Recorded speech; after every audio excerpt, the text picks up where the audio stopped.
With a guiding hand from Agat, Coco's long-awaited debut in the Silver Eve procession turns into a dazzling success. But the celebration takes a sudden dark turn when a massive monster rises over his rest, casting a shadow over the city. As the silver, starless night unfolds, both King and Witch are forced to act quickly, deciding what must be done to protect everyone within the city. Meanwhile, Coco races against time, searching desperately for a way to save her grief-stricken friend. But will she reach him in time? Let's find out.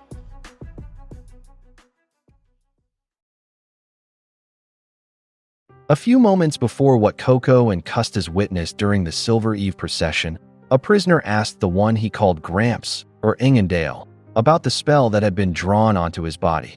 He was curious because the markings extended beyond the ring, and he was certain that was not the proper way to do it. Ingandale explained that those markings he thought were signs were actually called glaives. They determined how firmly the spell would cling to the flesh. It was an extremely ancient technique, one that had nearly vanished over time. The man reflected on what Ingandale had said about the spell clinging. He felt as though they had already stepped into forbidden territory. He remarked that Ingandale seemed to possess many dangerous techniques, and wondered if it was because he was one of the wise ones. He was certain that the three of them knew many things that were never taught to ordinary witches. Ingandale suddenly said that the spell was complete. He explained that the spell would turn the man's body into slime, allowing him to slip through even the smallest gaps. The ring was already closed, and all he needed to do now was extend his hand out into the open air. The seal would activate once it passed beyond the stone. The man hesitated for a moment and asked if it was truly safe, and whether he would still be able to return to his original form. He said that he did not mean to disrespect the wise ones, but he could not help but doubt. Ingandale cut him off and said that it was enough, that there was no more time to hesitate. He reminded him that he himself had said he would do anything to achieve his goal. He then pushed him toward the window and forced his hand outside. The man complained that he had not expected that to be part of it, and questioned how he was supposed to take revenge on those damned knights if he ended up as slime. He even wondered if he could not have been turned into a ferocious dragon instead, or at least something that looked cool. But before he could finish what he was saying, the spell activated, and something black slowly approached his body. The man was completely shocked when he noticed it. He recoiled in disgust and asked what that thing was. It felt to him like it was biting into him, and he tried to push it away. Meanwhile, Ingandale merely observed. He explained that it was a Valance leech. As the man struggled, he could not even understand what Ingandale meant. He explained that those creatures were fascinating beings. They wrapped their prey in a net of countless sticky tendrils, each one ending in a tiny mouth eager to suck the blood of whatever unfortunate victim they captured. He said that he had once heard a story about a noble family that deliberately placed them near the gaps in their castle walls, ensuring that no intruders could enter and no prisoners could escape. With feigned innocence, he added that he had not realized the castle being referred to was his rest. The man protested and pleaded for him not to look at him like that. He began to panic and said that Ingandale should stop with the history lesson and instead think of a way to remove it from him. He collapsed to his knees, a large part of his body already transforming into something grotesque. He called out to Ingandale again and asked why he was looking at him that way. He begged for help, but Ingandale did nothing. Suddenly, a powerful explosion erupted inside their cell. From the shore, people heard it and wondered where it had come from. One of them suggested that it might have been part of the festival, since Silver Eve was always noisy. The dragons had been restless all night. But another said that it was beyond the usual noise of the procession. Their dorsal sails were already raised, and a rumbling sound echoed from their throats. He knew that something was wrong. As he spoke, the leech suddenly attacked the dragon behind him. When the man turned to look, he was terrified by what he saw. They immediately ran to save themselves as the leech continued targeting their dragons. It grew even larger, its reach spreading further and further, completely out of control. Meanwhile, Ingandale could be seen walking along the shore, remarking that his plan might have gone a little too far.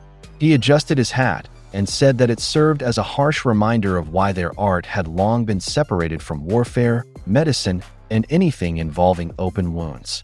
It was extremely difficult to predict how careless and chaotic a spell's reaction would become once its components were mixed with human blood. The leech continued to devour the dragon's body, and thick slime splattered onto his hat. Engindale said that he had not truly intended to cause such chaos, but it also served to cover his escape. So he decided to simply let it wreak havoc across the city. In any case, once it had drained the blood of that man, the spell had already changed beyond control. No one could predict how severe its effects would become now. A few minutes later, the people at the procession witnessed the massive leech. Kifri and his apprentices, along with the knights Moralis, were shocked upon seeing the creature. Everyone present could hardly believe it.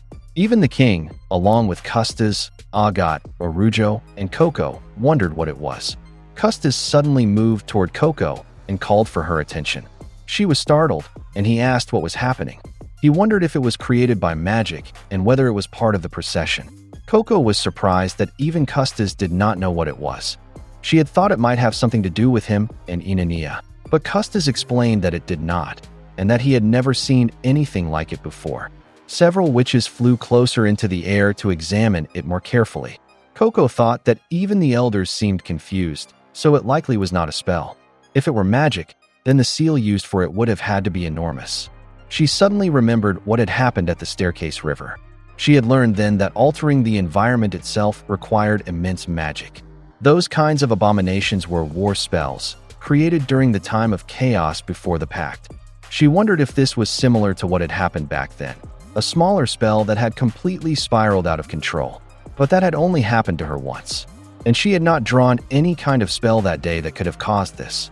Someone suddenly called out her name. When she turned, the leech abruptly attacked the witches near her. Coco had not expected it. She saw up close the mouth of that strange creature. Fortunately, someone saved her, cutting through the part that was about to bite her. Coco was left in shock. Kifri, her teacher, pointed out how she had flown forward without any regard for danger. He reminded her of what he always said about being reckless when using magic, though he admitted that he might not be the best example of that himself. Coco had not expected that it was her master who saved her. Kifri said that he was glad he had made it in time. When he asked if she was injured, she said that she was not. However, she said that she had seen some of the witches there get hurt. She glanced to the side and thought of Custas. As they hovered there, she realized that he was gone, and she hoped that he had managed to escape. Meanwhile, the massive leech continued to wreak havoc.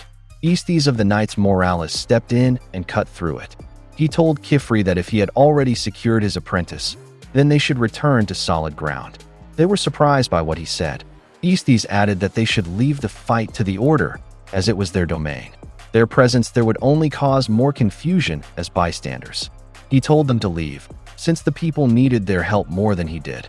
Estes intercepted the leech's attack, while Kifri began to think about its strength. He grew concerned that whatever that black thing was, it was attacking from every direction. No one could stop it alone. It was far too large, and it had already begun attacking the people in the town. Coco suddenly moved and began drawing a spell. Kifri was surprised by what she did. She held her palm choir and wand, thinking that if a spell needed to be strengthened, she only had to fill the seal with a long, perfectly straight line. Then she cast the spell, releasing flames from it. Estes was caught off guard and had not noticed that there were more leech below. He had not seen them, and wondered if Coco had just saved his life. Coco called out to him and said that when the creature chased her earlier, she had noticed something. The tips of its tendrils had rings of teeth, so it might be a type of leech. She shared that she had seen those rings before. Back in her home, they would often appear in the forest after the rain, and sometimes a few would even reach their village. She remembered what her mother had told her about what to do when a leech latched onto her, and if it truly was a leech, then the most effective way to deal with it was. Before she could finish, Arujo followed up and asked if someone had called for fire and salt. He said that there was no better combination where a witch like him could be useful. Estes had not expected that.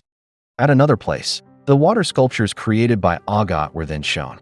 They flowed straight into the sewers, where Highheart and his apprentice, Juji, were stationed, with Juji holding her seal.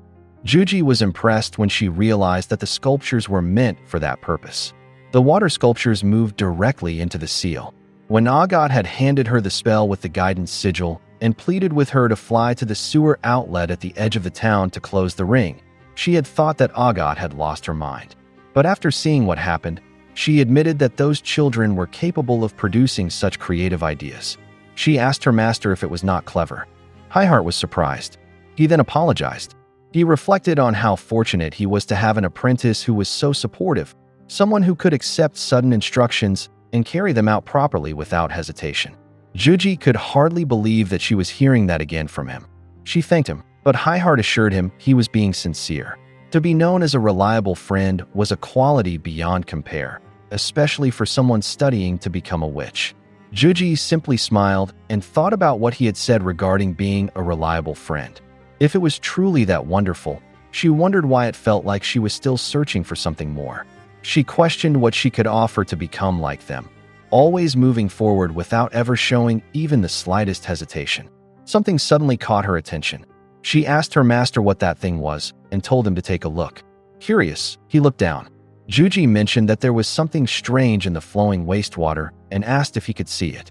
Something odd was drifting downstream, and those were leeches. Back at the procession, the creature continued to wreak havoc. It bit and constricted the people there, causing panic among the crowd. One man was caught by it, forcing him to let go of his child. The child screamed upon seeing the strange creature attack his father. Fortunately, Lelusi arrived and managed to stop it by slicing through the leech. Agat and Tetia supported the man and asked if he could still walk.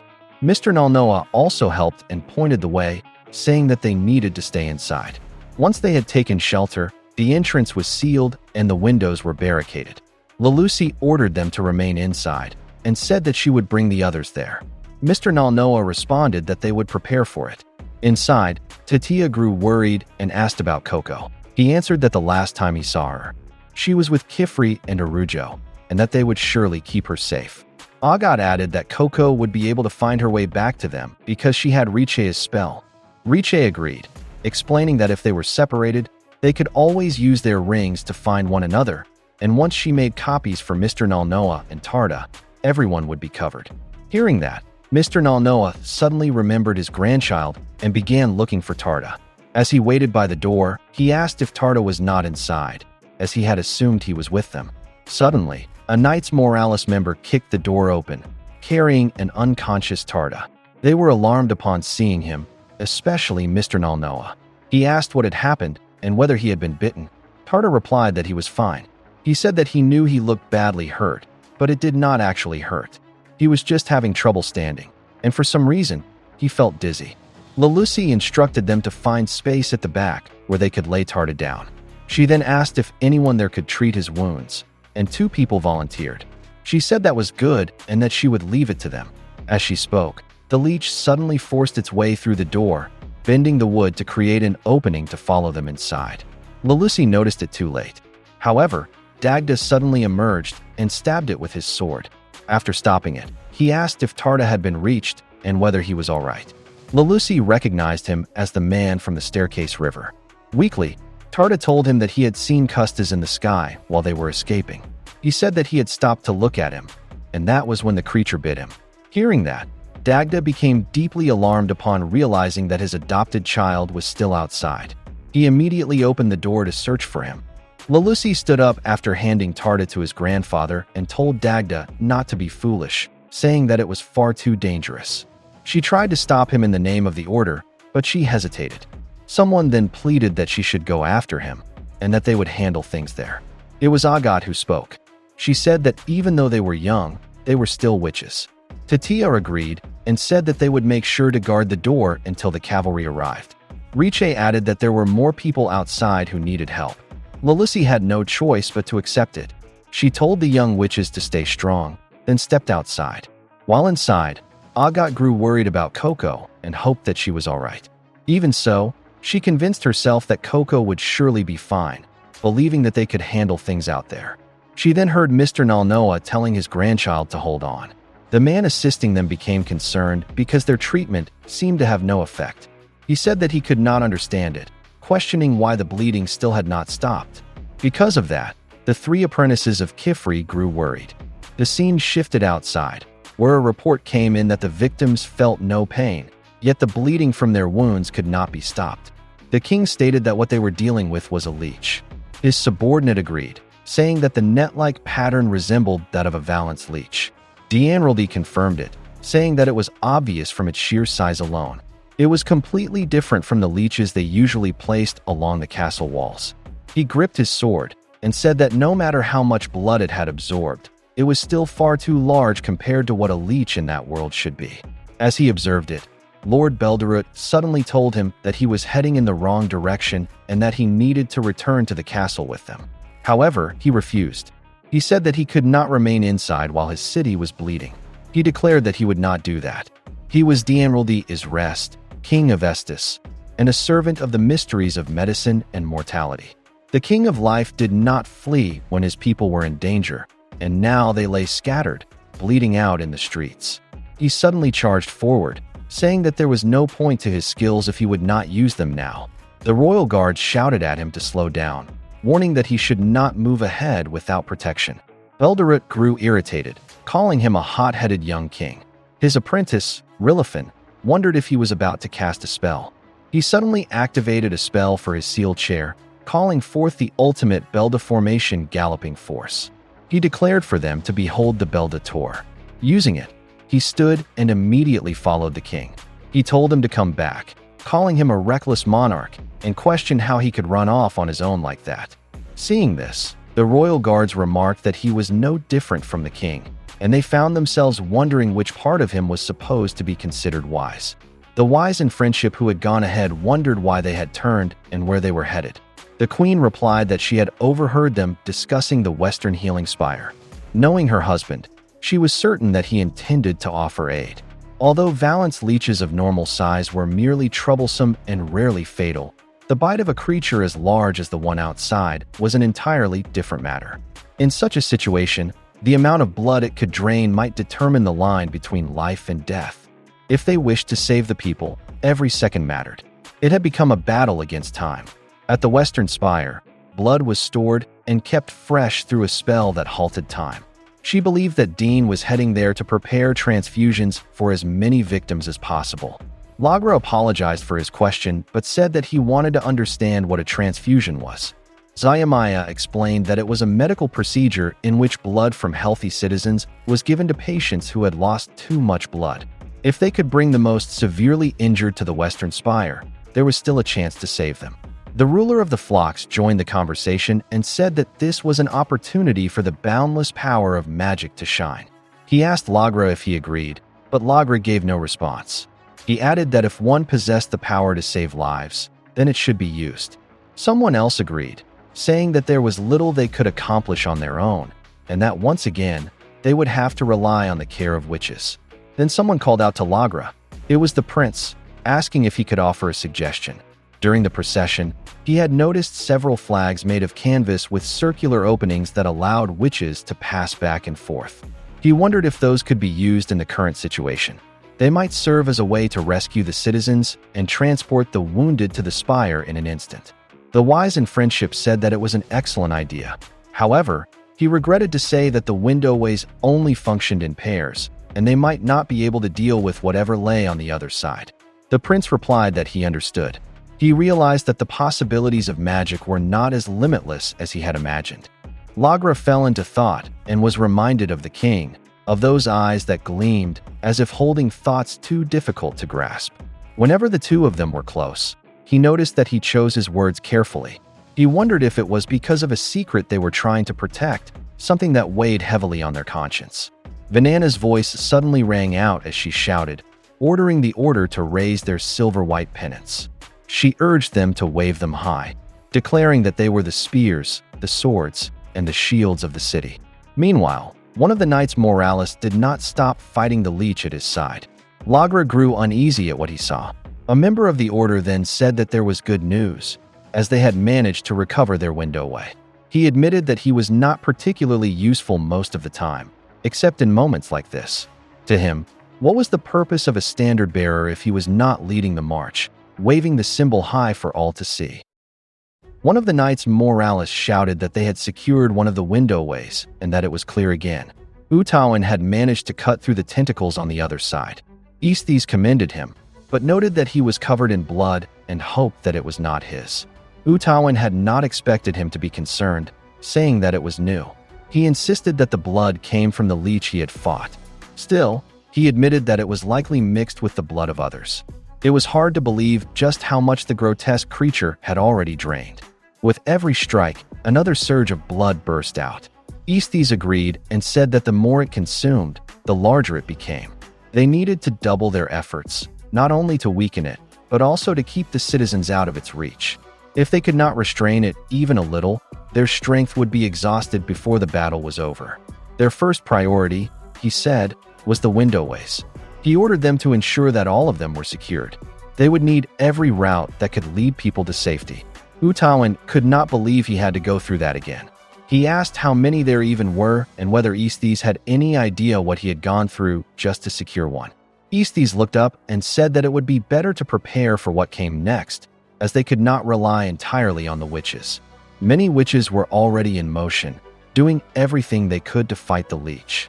Orujo used a tool to help him cast a larger spell more easily, and from it came a massive explosion. Witnessing that, Oniii-Chan asked if Aesthete was still worried about them.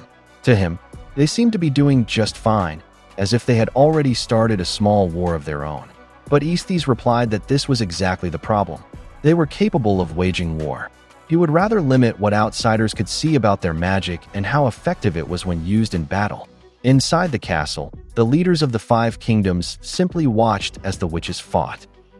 As the battle continued, Oniii-Chan said that emphasizing evacuation now made more sense.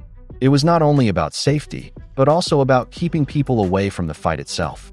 It was a good goal, but to him, it already felt too late.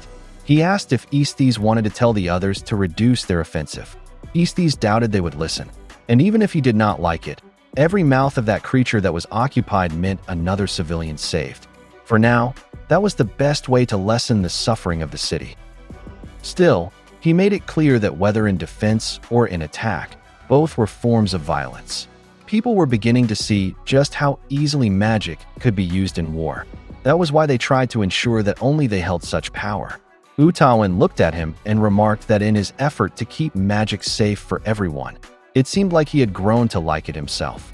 Aesthete told him to save his jabs for the Leech. Even so, Oniii-Chan admitted that he understood. It truly was unsettling when one thought about it. In the past, when this was how wars were fought, there had been people on the other side of those explosions. The scene then shifted to Kifri and his apprentice, Coco. Kifri said that Mr. Nalnoa had likely already found a place to hide with the other children. Once he confirmed that Coco was safe with them, he would return to the fight. Coco refused and insisted that she would go with him. However, Kifri did not agree. He told her that she would stay with them until he returned. Coco protested, but Kifri took hold of her bangle and asked if that had something to do with why she did not want to hide. He told her to speak the truth.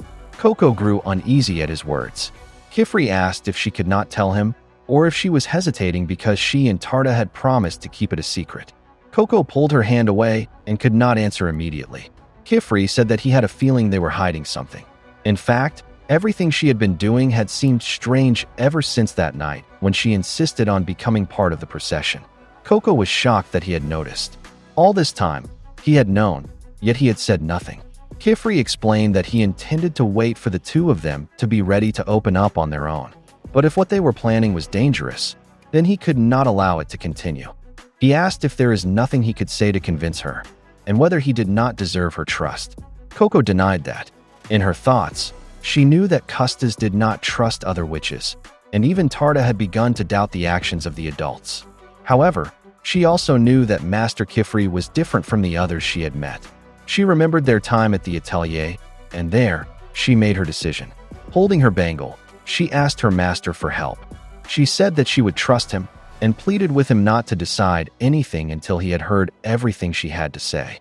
In her thoughts, Coco remembered the day she had cast a spell on her mother, when he should have erased her memories. Instead, he had taken her in and made her his apprentice. At the Serpent-Back Cave, he had once again bent their principles and released Onii. If there was anyone she could trust, it was Kifri. She felt that her master was like her in some way. It was as if he had seen the same darkness she had. Something within her told her that he was a witch who understood the struggle of being caught between rules and what one believed was right. In that moment, she told him everything. Kifri responded that he understood, that this was the reason. He placed a hand on her shoulder and thanked her for believing in him and for sharing it with him. He said that it was not something easily spoken of to other witches. Coco grew nervous, but Kifri stood and said that it was all right, that there was no need for her to look so worried. He said that he had a plan. If they could bring the man to a doctor at the exact moment the spell's effects wore off, they might still be able to save him. However, the first thing they needed to do was find his friends. Ideally, they had to locate them before the Knights Moralis could track them down. Coco was surprised, as it seemed that he was going to help her. Kifri asked why he would not. He said that his apprentice needed assistance in saving the life of someone important to her. A master did not turn a blind eye when someone under their care asked for help. More than that, he reminded her that they must always remember who they were and what they believed in. Coco agreed and stood as well. They were witches, and they would use their power to help. But Kifri carefully considered the mention of a young-looking brimmed cap. At that moment, it was said to be somewhere in the streets of Crown City. He grew concerned upon hearing that information. The scene then shifted to Onii-Chan, who was visibly furious. She could not believe what was happening. She demanded to know which fool had unleashed that creature and wondered if someone was deliberately provoking her. Everything had been going well. They were only moments away from achieving their goal. She paused and thought that they would surely be blamed for it again. It would be the Brims who would be painted as the villains of the world, and any spell that appeared grotesque would surely be deemed forbidden. She wondered how many sins they had already carried, sins committed by hands that were not even theirs. Suddenly, the orb on the staff she held began to speak. It told her that she could grieve for as long as she wished, but the chaos of that day had already grown too great for them to restore things to how they were before. Onii-Chan called it Master Resties. Her teacher added that not everything was darkness and despair. This turmoil could become their opportunity to get closer to D'Anraldi. He instructed her to find the Peninsular King and deliver their gift, and to do so quickly before he retreated back into his castle once more. She responded that she would find the king and would not fail. Her hands were ready to obey his command, and her feet would carry her to places she could not normally reach. As she closed her eyes, the leech suddenly struck the wall beside her. Someone immediately reached out and saved her from the attack, pushing her away from danger. However, in the process, her staff broke, severing her connection to Master Resties. Galga said that it had been a close call and that the leech had nearly gotten her. He asked if she was all right. Onii-Chan looked at him and denied that she had been in danger, insisting that she had never been at risk. She was then surprised when she realized who had saved her. Galga told her that they needed to take her somewhere safe, as it was no time for a child to be wandering the city alone. Even if he had lost his memory, he said, he could still understand that. A few moments before that, the Dr. Sinosha ordered everyone to pack up the tents and regroup at the spire. Because of the chaos unfolding, she instructed that the patients should be sent through the window way first. Anyone who could still walk was to help those who were struggling. Galga, who was among the patients, simply looked around as he heard her words. Then he stood and began to move. Meanwhile, the doctor stepped outside and urged everyone to hurry, saying that there was no time to waste. When she was about to check on Galga, whom she had called Sir Knight, to direct him toward the window way, he suddenly disappeared. She immediately asked the people nearby if anyone had seen the knight they had been tending, as he had just been there moments ago. After a few minutes, Galga found Onii-Chan. He reached out his hand and asked if she had been hurt and whether she could stand. Onii-Chan could not answer right away, as she had not expected the help he offered. Galga clarified that she did not need to be afraid, as he only wanted to help. Because of what she was wearing, he assumed that she was one of the witches. He scratched his head and admitted that he had once been a witch as well, or at least that was what they had told him. But he said that he had forgotten everything about it. Still, he considered himself fortunate that he could remember the layout of the city. He explained that the doctors at the festival had said that everyone should head to the healing spire. He offered to show her the way and invited her to follow him. Hearing that, Onii-Chan suddenly stood. She insisted that her name was not Child, but Onii-Chan, and added that she did not need his help. She managed to stop one of the leech's tendrils that was about to strike her, causing it to halt mid-attack. Galga was astonished that she was able to stop such a creature in the middle of its strike. So that, he thought, was the power of magic. Onii-Chan told him that she had already created a safe path, so he should go on ahead and find the spire. She added that she hoped they would not meet again. Unlike him, she said, she still had a reason to remain there. Suddenly, Atward arrived in tears and called out to Galga, rushing toward him. He was overjoyed to see that he was safe, saying that he had been searching for him for some time. He added that the situation across the entire city had become dire. He glanced toward the young Onii and was surprised, realizing that he had quietly been saving people all this time. He said that no matter what had happened to him, he was still the Galga that he knew. Onii paused when she heard that. Atward went on to explain that he had only left for one night to retrieve something from the Great Hall in order to resolve Galga's condition, but when he returned, everything had already fallen into chaos. Galga questioned him when he mentioned that he had been searching for him. He thought that he might have seen him at the doctor's tent, but he was not certain if they actually knew each other. Atward admitted that they did, and that they had been very close. Because of that, he wanted to give something to him. Galga was puzzled when he noticed that it was a witch's outfit. Atward confirmed that it was his spare robe and pointed cap. He had planned to give it someday to his apprentice, if he ever decided to take one. He asked if Galga did not realize that a master and an apprentice were considered as close as family during their training. That meant, if Galga was willing, he would not have to go to Adon-Li, the Isle of Oblivion. Atward swore that he would restore his memories, though finding a way would take time, and Galga's transfer to Adon-Li was drawing near. Because of that, Atward knelt before him and pleaded. He knew it was sudden, but he could not think of any other way to keep from losing him. He asked if Galga would grant him the honor of wearing his cap, if he could become his apprentice so he could remain by his side. Galga was taken aback by the proposal. He said that he should probably think about it first, as he did not remember him at all. Still, he could clearly see the desperation on Atward's face, and it made him hesitate. After a moment, he accepted the outfit and said that if he truly possessed the power of magic, then it was something he wanted to regain. He removed the bandage from his head and put on the witch's hat, saying that there was no one better to teach him than someone who truly knew him. Atward was on the verge of tears upon hearing his decision. Galga asked what Atward thought, wondering if he had worn it correctly. As Atward wiped his tears, he introduced himself. Galga thanked him and said that he was now in his hands, addressing him as Master Atward. Atward was surprised to hear himself called that. Technically, it was correct, but deep down, it was not how he had imagined things would be. He had hoped that someday they would be reunited in a different way. Even so, he refused to give up. He believed that one day, they would be able to set everything right. He silently vowed to himself that he would never abandon Galga. Behind them, Onii quietly listened. Atward then asked who the child was. Galga admitted that he was not sure. He thought she had been left behind, and that her name was Onii. She had been alone when he found her. Atward grew concerned and slowly approached her, asking if she had been separated from her master, and saying that she must be frightened. But in her thoughts, Onii insisted that she was not lost and did not need his help. Atward told her that she was safe now and asked her to come with them, saying that he would help her find her master. Once they reached the evacuation site, he believed she would find someone she knew there. He reached out his hand and invited her to come along. For a moment, Onii recalled hearing the same words from her own master, Restes, which left her unable to respond immediately. She felt irritated, thinking that yet another person was refusing to leave her alone. Even so, she took his hand, reasoning that if it would help her blend in with the evacuees, then the help they were offering might be the fastest way for her to get closer to the Peninsular King. Suddenly, Galga stepped forward and lifted her, which surprised Onii.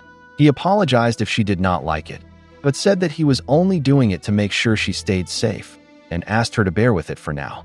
Onii wondered why he even cared whether someone important to him existed or not. She felt that it had nothing to do with her, and she had no reason to feel guilty about anything she had done. Galga then asked how Atward had managed to find him in the middle of all the chaos.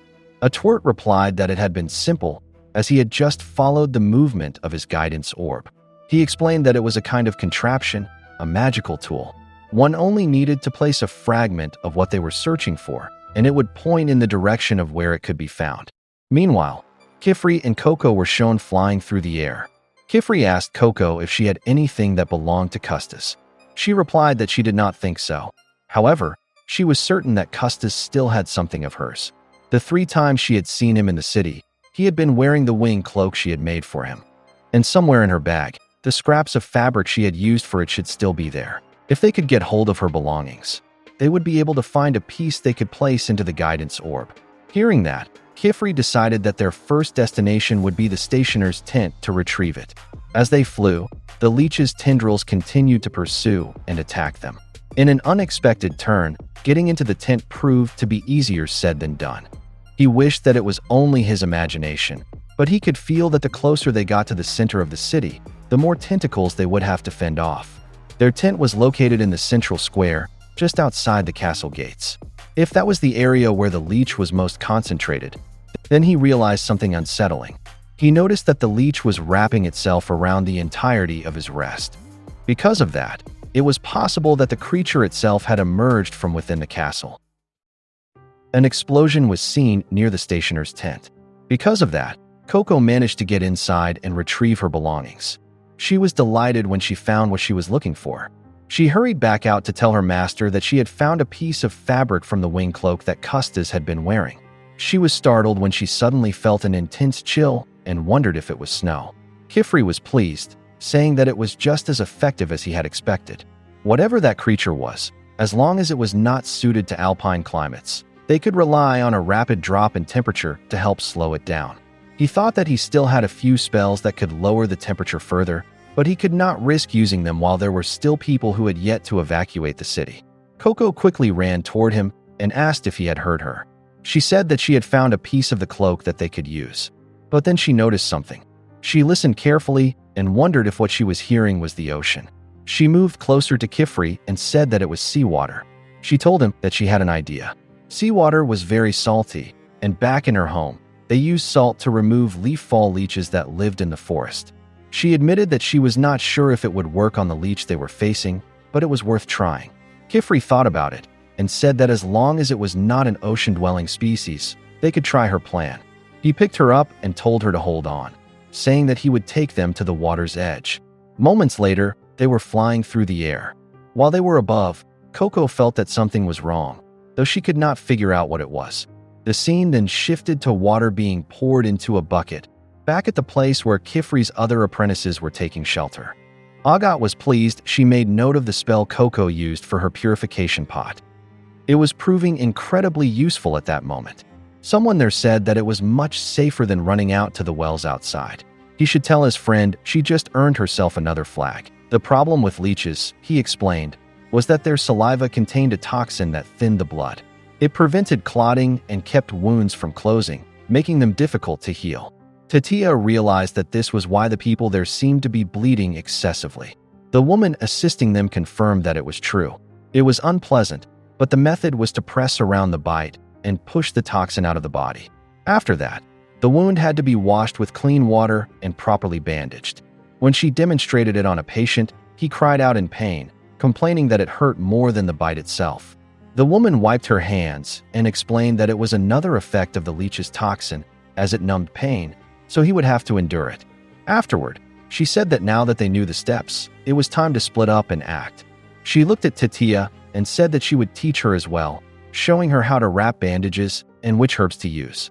Tatia replied that she was kind to offer, but there were rules regarding witches and medicine.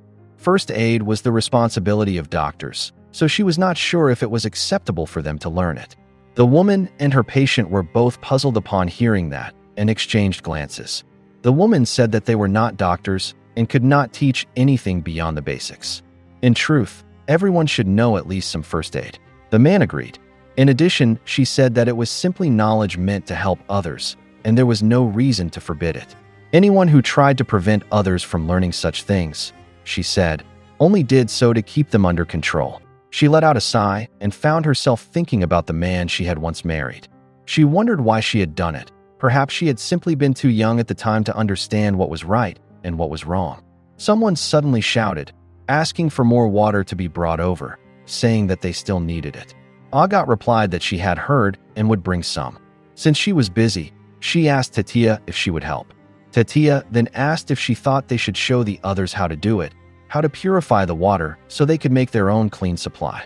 Agat was shocked and asked if she could even hear what she was saying. Teaching magic to anyone who was not a witch went against their principles. But Tetia replied that drawing a seal was actually very simple, and besides, those people were already teaching them how to help treat the injured. She sat down and thought that perhaps it would be better if witches and ordinary people helped each other. Agat could not believe what she was hearing and asked what exactly she was trying to achieve. At that moment, the twin members of the Knights Morales, Echo and Etlin, arrived. They told everyone not to be afraid because they were there and assured them that they were now safe. They asked if everyone was all right and whether anyone had been hurt. Then they showed the window way they had brought to evacuate them. The people were overjoyed and thanked them, saying that they owed it all to the Magic Knights. The twins told them to save their praise for later and that for now, they needed to leave the city. The Crown Knights and the Knights Morales were there for their people. There is available treatment for all who need it. They will ferry the most gravely injured to the Western Spire. They told them that the doctors are already preparing special treatments for anyone who's lost too much blood. They will see to everyone in turn, so there's no need to push. Mr. Nalnoa then told Tarda to wait, assuring him that they would reach the spire soon. Agat called for Riche and said that they should stick close behind, but Echo blocked her. Etlin said that they did not seem to be injured and should head straight to the evacuation site. They insisted that the spire was already overcrowded, and the last thing needed there were concerned friends simply getting in the way. Tetia protested, saying that they would not just stand around doing nothing. She insisted that they surely had something they could do at the spire to help. The twins gave her a harsh look and asked what exactly a witch could do for a doctor, telling her to explain what she meant. Tetia grew uneasy under their questioning. Agat stepped in and said that she only meant it indirectly. They had already been using spells to ensure there was clean water available there. That was what she had been referring to. Riche agreed and clarified that they would not be treating anyone, only helping in ways like preparing bandages. The twins exchanged glances and remarked that it was cute. However, they said that there were already plenty of contraptions available at the healing spire. Even if the doctors needed additional supplies, they would call for a full-fledged witch, not apprentices. Because of that, Agat apologized, saying that they had only spoken that way out of fear. Tetia was about to say something more, but they stopped her. The twins insisted that she listen to her friends and let the matter go. If she continued to protest, there would be consequences. Left with no choice, she simply responded, "Yes, sir." When they arrived at the evacuation site, they asked Tetia what she had been thinking, bringing that up in front of the Knights Morales. They told her that she should be more careful and use common sense. Tetia apologized to them, saying that the anxiety had already been enough for Riche. Agat explained that it was not that she had never thought about it, but that it was important for them to be smart in situations like this, just as they had been when helping Uini. They needed to stay alert and do whatever they could. If they were caught by the Knights, Coco would surely be put at risk. Tetia agreed and admitted that she had not thought of that. Agat then thought about how their masters were still in the city with Coco, and she hoped that they were safe. The scene returned to Kifri, who was drawing a spell to carry out their plan. Because of that, they were able to fend off the tendrils attacking them. It worked, and the seawater forced the leech back. Kifri then noticed that there were worm herders setting up camp along the beach. He wondered if the Feast of Dragon's Blood is what allowed the leech to grow so large. They noticed the injured, and Kifri felt relieved when he saw that they were still breathing. Coco then called out to Kifri, saying that something had been bothering her since they started flying. She pointed ahead and explained that leeches disliked salt, so it made sense that it would move away from the sea and toward the town. But if it had come close enough to attack the dragons on the shore, why had it not tried to enter further inside? It had completely ignored the castle. Kifri looked and noticed a large hole in one of the towers. Coco was right. The leech had already swarmed the rest of the city, so why had it not crawled into the castle as well? If there was one thing that set Castle as Rest apart, it was the spell ward. That was the only thing that could have kept it out. That meant that the creature, that terrible threat, was created by magic, brought into existence by the hands of a witch. It was an abomination, a monster made for destruction. Suddenly, Coco leaped forward to protect her master and warned him to be careful. Kifri was stunned by what he saw. A witch rose from the water and said that he knew him, that he was one of Belderut's followers, the one with the missing eye. It was a disgrace, he said, that the eye he had left had to witness something it should never have seen. Coco was struck and fell, and Kifri grew furious upon seeing her there. It was said that every monster traced its origin back to the time before the pact, when magic had been allowed to flourish freely. Using spells that were now forbidden, curious minds had interfered with different kinds of plants and animals, altering them into new forms of life that did not naturally belong to that world. That was what the oldest records of witches described. Some, like the Pegasi, Ildroxen, and Frillrams, were considered great successes. Once they had been tamed and multiplied, their unnatural origins were quickly overlooked in favor of the prosperity they brought. However, others became far more violent and destructive than the creatures that had been combined to create them. They quickly slipped beyond the control of their creators and spread fear and ruin. These beings, which humans could not control, came to be known as monsters, and many stories were written about heroes who rose to destroy them. It was an era of both glory and danger, one that ended on the day of the pact, when the creation of new monsters ceased. The ones that remained gradually disappeared, killed, driven away, or reduced to legend. Yet if one were to ask any witch now, they would say that monsters were a threat they could never truly escape. Because even if the creatures themselves had nearly faded into memory, the hands capable of creating them still remained, alive and well. Kifri could not suppress his anger at what the witch had done. He rushed toward his apprentice, who was already lying on the ground. The brush buddy hid inside Coco's witch hat. Kifri froze for a moment as his heart pounded in his chest. Meanwhile, the witch stood calmly by the water. It was none other than Ingandale. He felt unsettled when he sensed the strange aura emanating from Kifri, though he could not tell what he was thinking. Kifri glared at him, but when Coco moved, his attention shifted immediately to her. Seeing that she had regained consciousness, he steadied himself and took a deep breath. He then used magic to gather the sand around them, forming a dome that enclosed both him and his apprentice. He repeatedly called Coco's name, asking if she could hear his voice, urging her to wake up. After a few moments, she responded. She slowly lifted herself, but he told her to lie back down and not to try standing. He told her not to worry, assuring her that he would take her to a doctor soon. For now, however, she needed to wait. He said that she could not leave that place yet. Coco looked confused and asked if he meant inside the sand dome, pointing out that she would not be able to see what was happening from there. He replied that he knew, but told her not to worry, as it was for her protection. Kifri opened the dome and said that there was something he needed to do, and that it would be better if his apprentice did not see it. Coco did not protest any further. Kifri stepped forward and faced Ingandale. Ingandale remarked that it was unfortunate. He had thought that if he could stop the master, the child might be convinced to see what she needed to see. He admitted that the earlier attack had not truly been meant for her. Once again, he cast a spell and unleashed a barrage of attacks toward Kifri while standing in the water. He stated that no spell should be used to harm others, because any magic of that kind, once carried out, spread destruction in ways far more cunning and severe than its caster ever expected. The spells etched directly onto his palms were clearly visible. He had not expected that a passage from their principles would manifest in such a twisted way, yet that was exactly what had happened. He insisted that he was not to blame. She had stepped into the path of the spell of her own will, so she should bear the consequences. He then produced a long sheet filled with interconnected spells and activated it. He said that now that Kifri was there and had seen his face, he could no longer allow him to leave freely. He formed an enormous sphere and lifted it, preparing to hurl it at Kifri. He admitted that he took no pleasure in doing so, yet he still targeted him with it. Kifri managed to counter the attack. Ingandale added that, fortunately for him, the massive leech would serve as a convenient explanation for the disappearance of anyone he might remove from the world. Kifri was taken aback by that statement and asked who he had already killed, addressing him as Lord Ingandale. He wondered if, as the former wise in friendships, the first death had driven him to wear that new, unsightly cloak. Ingandale grew irritated and asked if it offended him. He clarified that the brim was merely incidental and said nothing about who he was or where his loyalties lay. He had made his hat for practical use.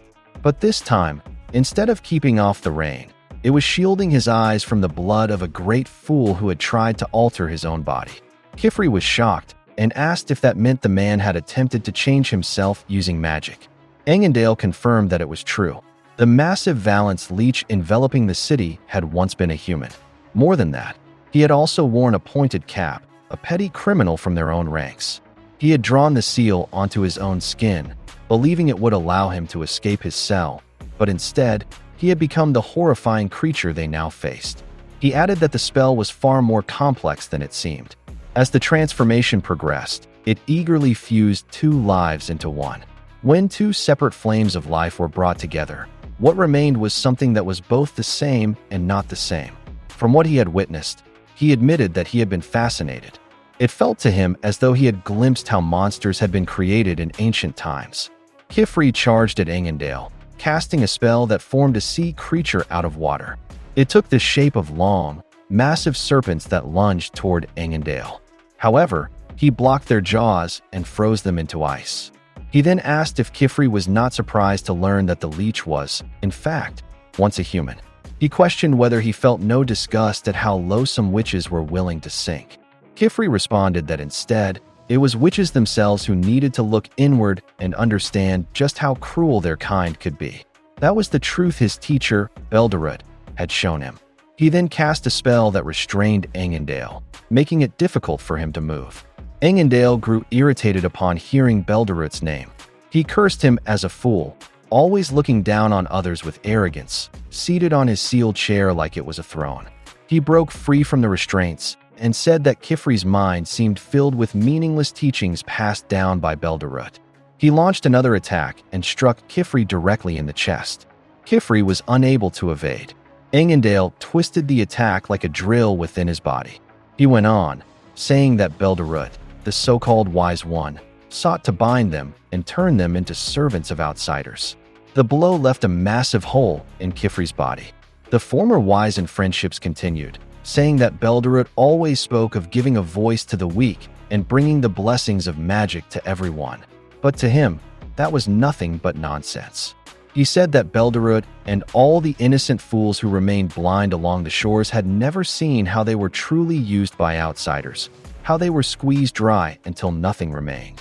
He continued attacking the now defenseless Kifri, declaring that witches were blessed with power. They had the power to command respect across the land, to fill their pockets through the taxes of ordinary people, to drive away illness without relying on doctors, and to take lives without needing a sword. Kifri's body was thrown into the water as Angandale continued, saying that witches had been blessed with power, yet they chained themselves with foolish rules that forbade them from using it. Kifri's unconscious body drifted in front of him. Angandale stepped over him and cursed, saying that if he had only realized how easy it was to extinguish a life, he might still hold his title and would have managed everything far better. He destroyed the dome of sand Kifri had created and approached Coco, who had clearly suffered damage to her eye. Angandale spoke to her, telling her that witches possessed the power of magic. He said that the only reason they had allowed medicine to remain in the hands of outsiders was to create the illusion of balance between the two sides. If they had claimed it for themselves, it would have been obvious that they held the greater share of power. Magic influenced nearly everything imaginable, except life itself. So they allowed others to handle the mysteries of death, clinging to the belief that their kind still held value. And that, he said, had been a terrible waste. Now, they told him that there was no way to remove the suffering from the body of a weary, struggling old man. They also told him that if he wished to prolong that man's life through the care of their finest doctors, he would have to pay an immense cost, more than the combined taxes from all spellcasting. He questioned whether that was truly a fair reward for people who devoted their lives to filling the world with blessings. He drew his sword and said that none of it mattered anymore. Gathering gold was not difficult if one did not concern oneself with how it was obtained. He was no longer bound. He swung his blade toward Coco, declaring that he would do anything to survive, no matter the cost. But suddenly, something emerged behind Coco and protected her. The old man could not believe it. He dropped his sword and questioned how it was possible. Kifri enveloped him in water, holding a notebook filled with spells. As Angandale began to drown, he said that it was impossible, that he was certain he had pierced Kifri's body. Unless, he realized, the one he had fought earlier had only been a smoke sculpture. And that was indeed the case. Kifri had created it while inside the dome of sand. Kifri told him to thank his master, Belderud, for that. It was true that he was loud, obnoxious, and often troublesome, but when it came to magic, it was difficult to find a better teacher than him. He sealed Ingandale within the spell and noticed that his ink was gradually fading. Kifri mentioned how fascinated Ingandale had been with witnessing the creation of a monster.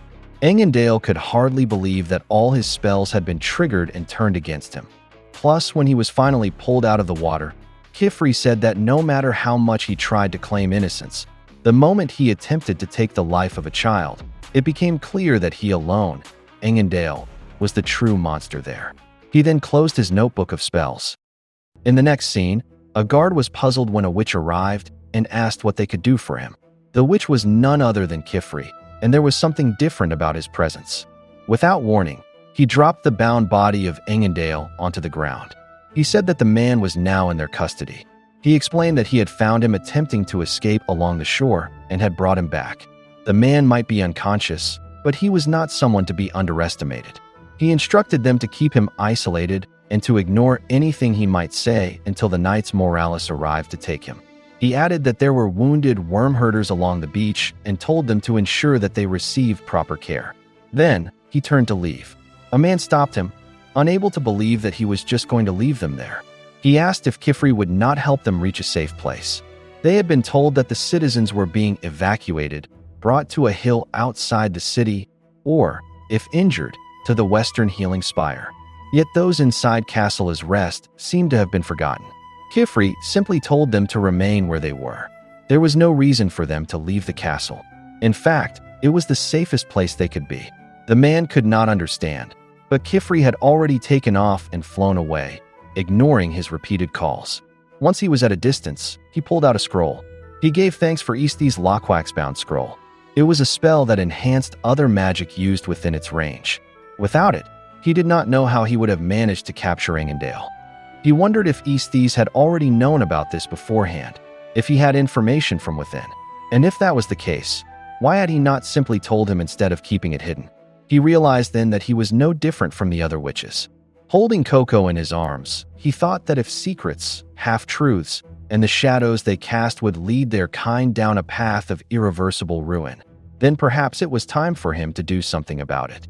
The scene then shifted to within the city that had been attacked by the Leech. The king was seen riding on the back of Lord Belderud while holding his sword. He thanked the wise in teachings, saying that his fleet-footed furniture had brought them to the healing spire in almost no time. Who could say how long and difficult their journey would have been without it?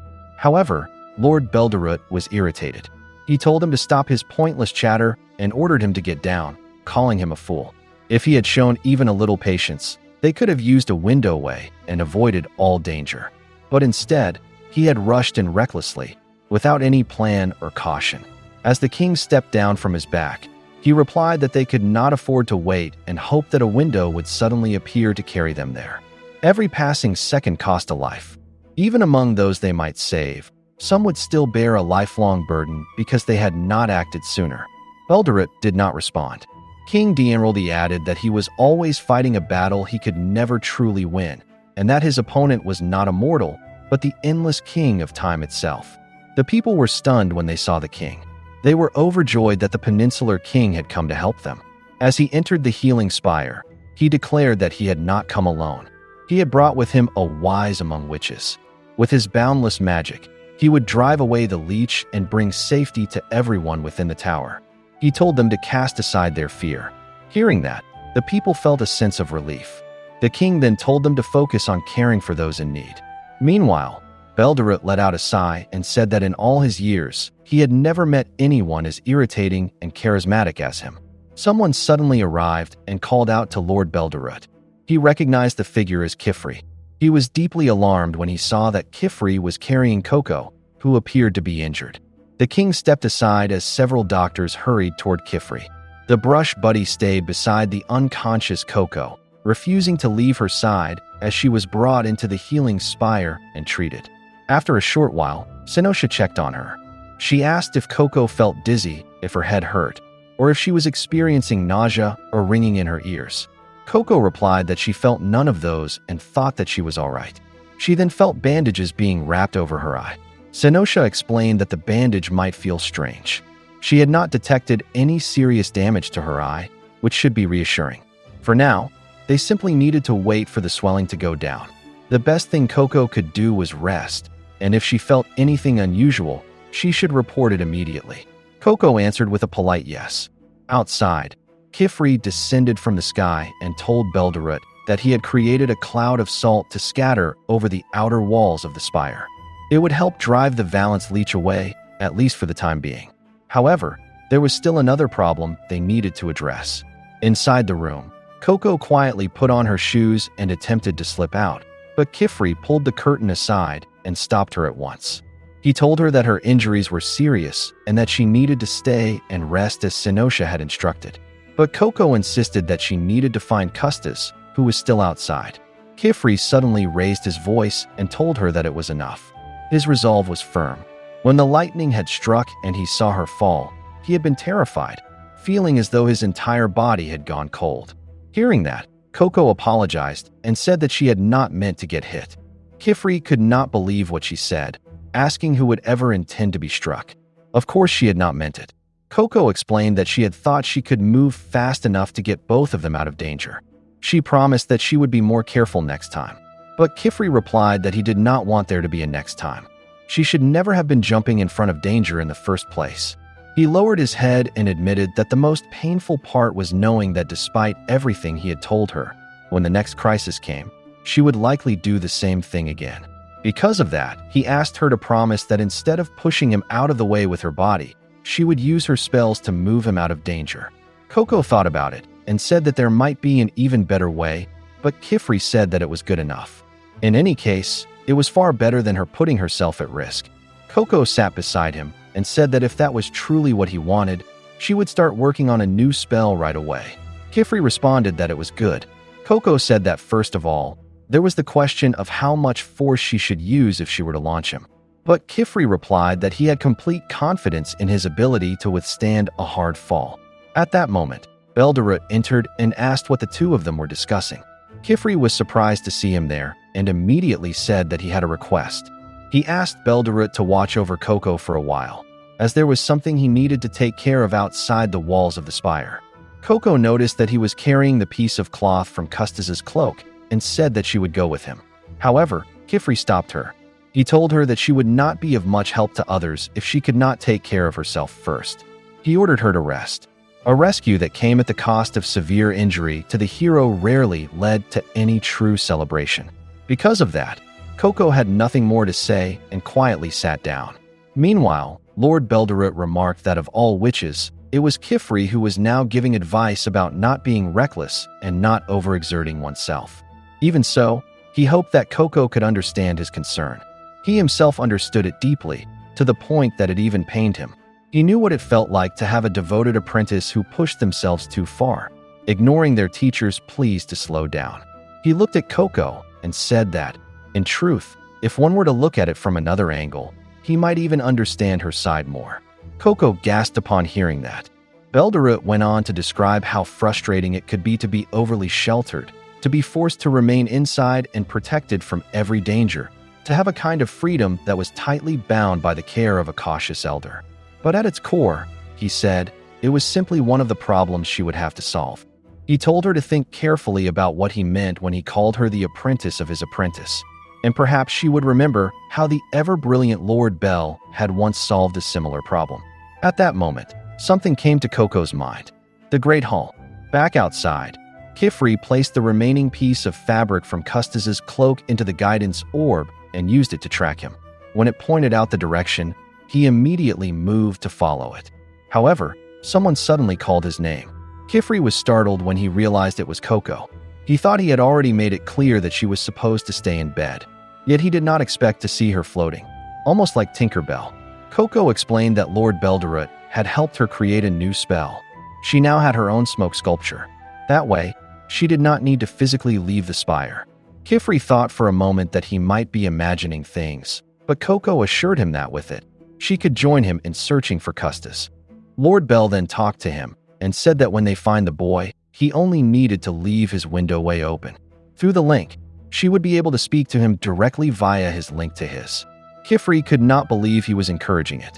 But then he thought about it, wondering what choice he really had.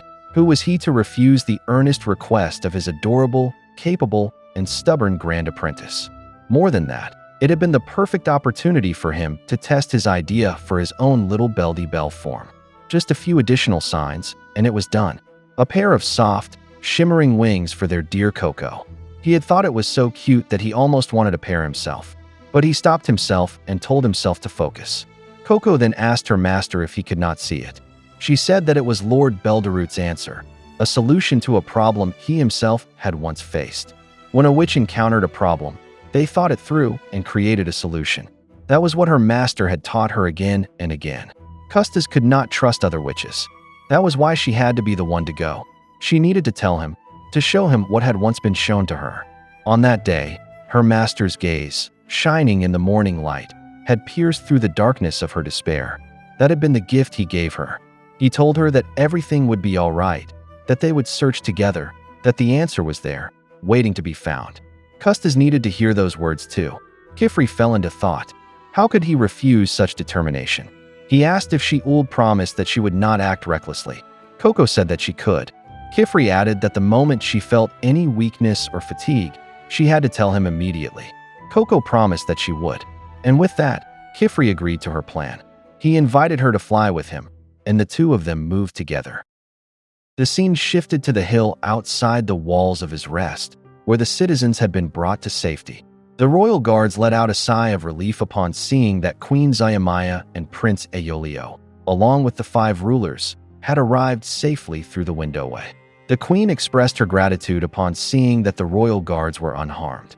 She praised them for successfully escorting so many citizens to safety. However, one of them responded that it was the witches who truly deserved thanks. Without them, they would have still been struggling just to escape. They gently guided the queen, assuming she must be exhausted. They informed her that simple lodgings had already been prepared and led her there. When the queen asked whether messengers had already been sent to the neighboring villages, they assured her that their fastest riders had already been dispatched. Meanwhile, Prince Aeolio grew uneasy. He noticed a witch nearby and approached out of curiosity. That witch was visibly shaken. It was Rilifin. He could not accept the fact that he had been separated from his master, Lord Belderoot, in the middle of the chaos. He dropped to the ground, thinking that his master had always been the only reason he managed to endure everything. He would have never faced Silver Eve if he had known he would be torn away from his side. Now, he felt completely alone, surrounded by countless strangers. Suddenly, the prince appeared behind him and asked the one he addressed as Sir Witch if something was wrong. Rilifin turned and was startled to see him. He instinctively raised his hand as if to shield himself. The prince, however, noticed something unusual. Rilifin quickly covered his arm, turned away, and walked off. Aeolio did not expect that reaction. He apologized and gently asked if there was something he was trying to avoid. He added that if what he was going through was something he could not share, or if he was worried about speaking out loud, then he would not force him to explain. But if he needed help, he could simply give a signal. All he had to do was make a fist with his thumb tucked inside, and he would understand. Despite his young age, he declared that he was the heir to the crown, and he had sworn to do everything in his power to help. Rilifin replied that it was not necessary. He asked him not to misunderstand, explaining that those scars were not new. He had carried them for a long time. He then knelt and apologized for causing concern, saying that he believed he was fine for now. The prince responded that he hoped that was true, though his words were not very reassuring. Rilifin then admitted the truth. He was simply afraid. He did not want to be out there, surrounded by people, feeling their gazes as if they were piercing through him. Saying it out loud made it sound silly to him. In a situation like this, it would normally be natural to seek company, to find comfort and safety in the presence of friends or even strangers. But he was not comfortable in crowds. It was easier for him to relax in quiet places, far from anyone's sight. The prince looked at him and shared that his father had once taught him that differences were something everyone possessed. Every heart held something different, and every mind chose its own path. That was how the world was meant to be. He added that no two people experience suffering, whether physical or emotional, in exactly the same way. Because of that, He believed it was completely reasonable for someone to fear something that might not seem frightening to him. Rilifin could hardly believe what he was hearing. The prince then admitted that it was still concerning. As he looked around, he pointed out that in the middle of such a large crowd, under such sudden and unpleasant circumstances, there were surely many others experiencing the same fear. And despite wanting more space and privacy, they were forced to be brave because they had no other choice. If only there was something they could do. Rilifin called out to him. The prince began to think about magic. Suddenly, something occurred to him, and he wondered why he had not thought of it sooner. He turned and asked if Rilifin knew a witch named Tetia. Upon hearing the name, Rilifin said that if he was not mistaken, she was an apprentice from the same atelier as his younger sibling, though he had never met her personally. The prince nodded. If that was the case, then perhaps he would know where she could be found. He asked if there was a spell he could use to locate her. Rilifin replied that there might be, but he could not believe that the prince was suggesting that the two of them search together. When the prince asked if there was a problem with that, Rilifin denied it. But if they found Tetia, then his younger sibling would likely be there as well. The prince looked confused. Would that not be all the more reason for them to begin searching right away? He wondered if he did not want to see his sibling.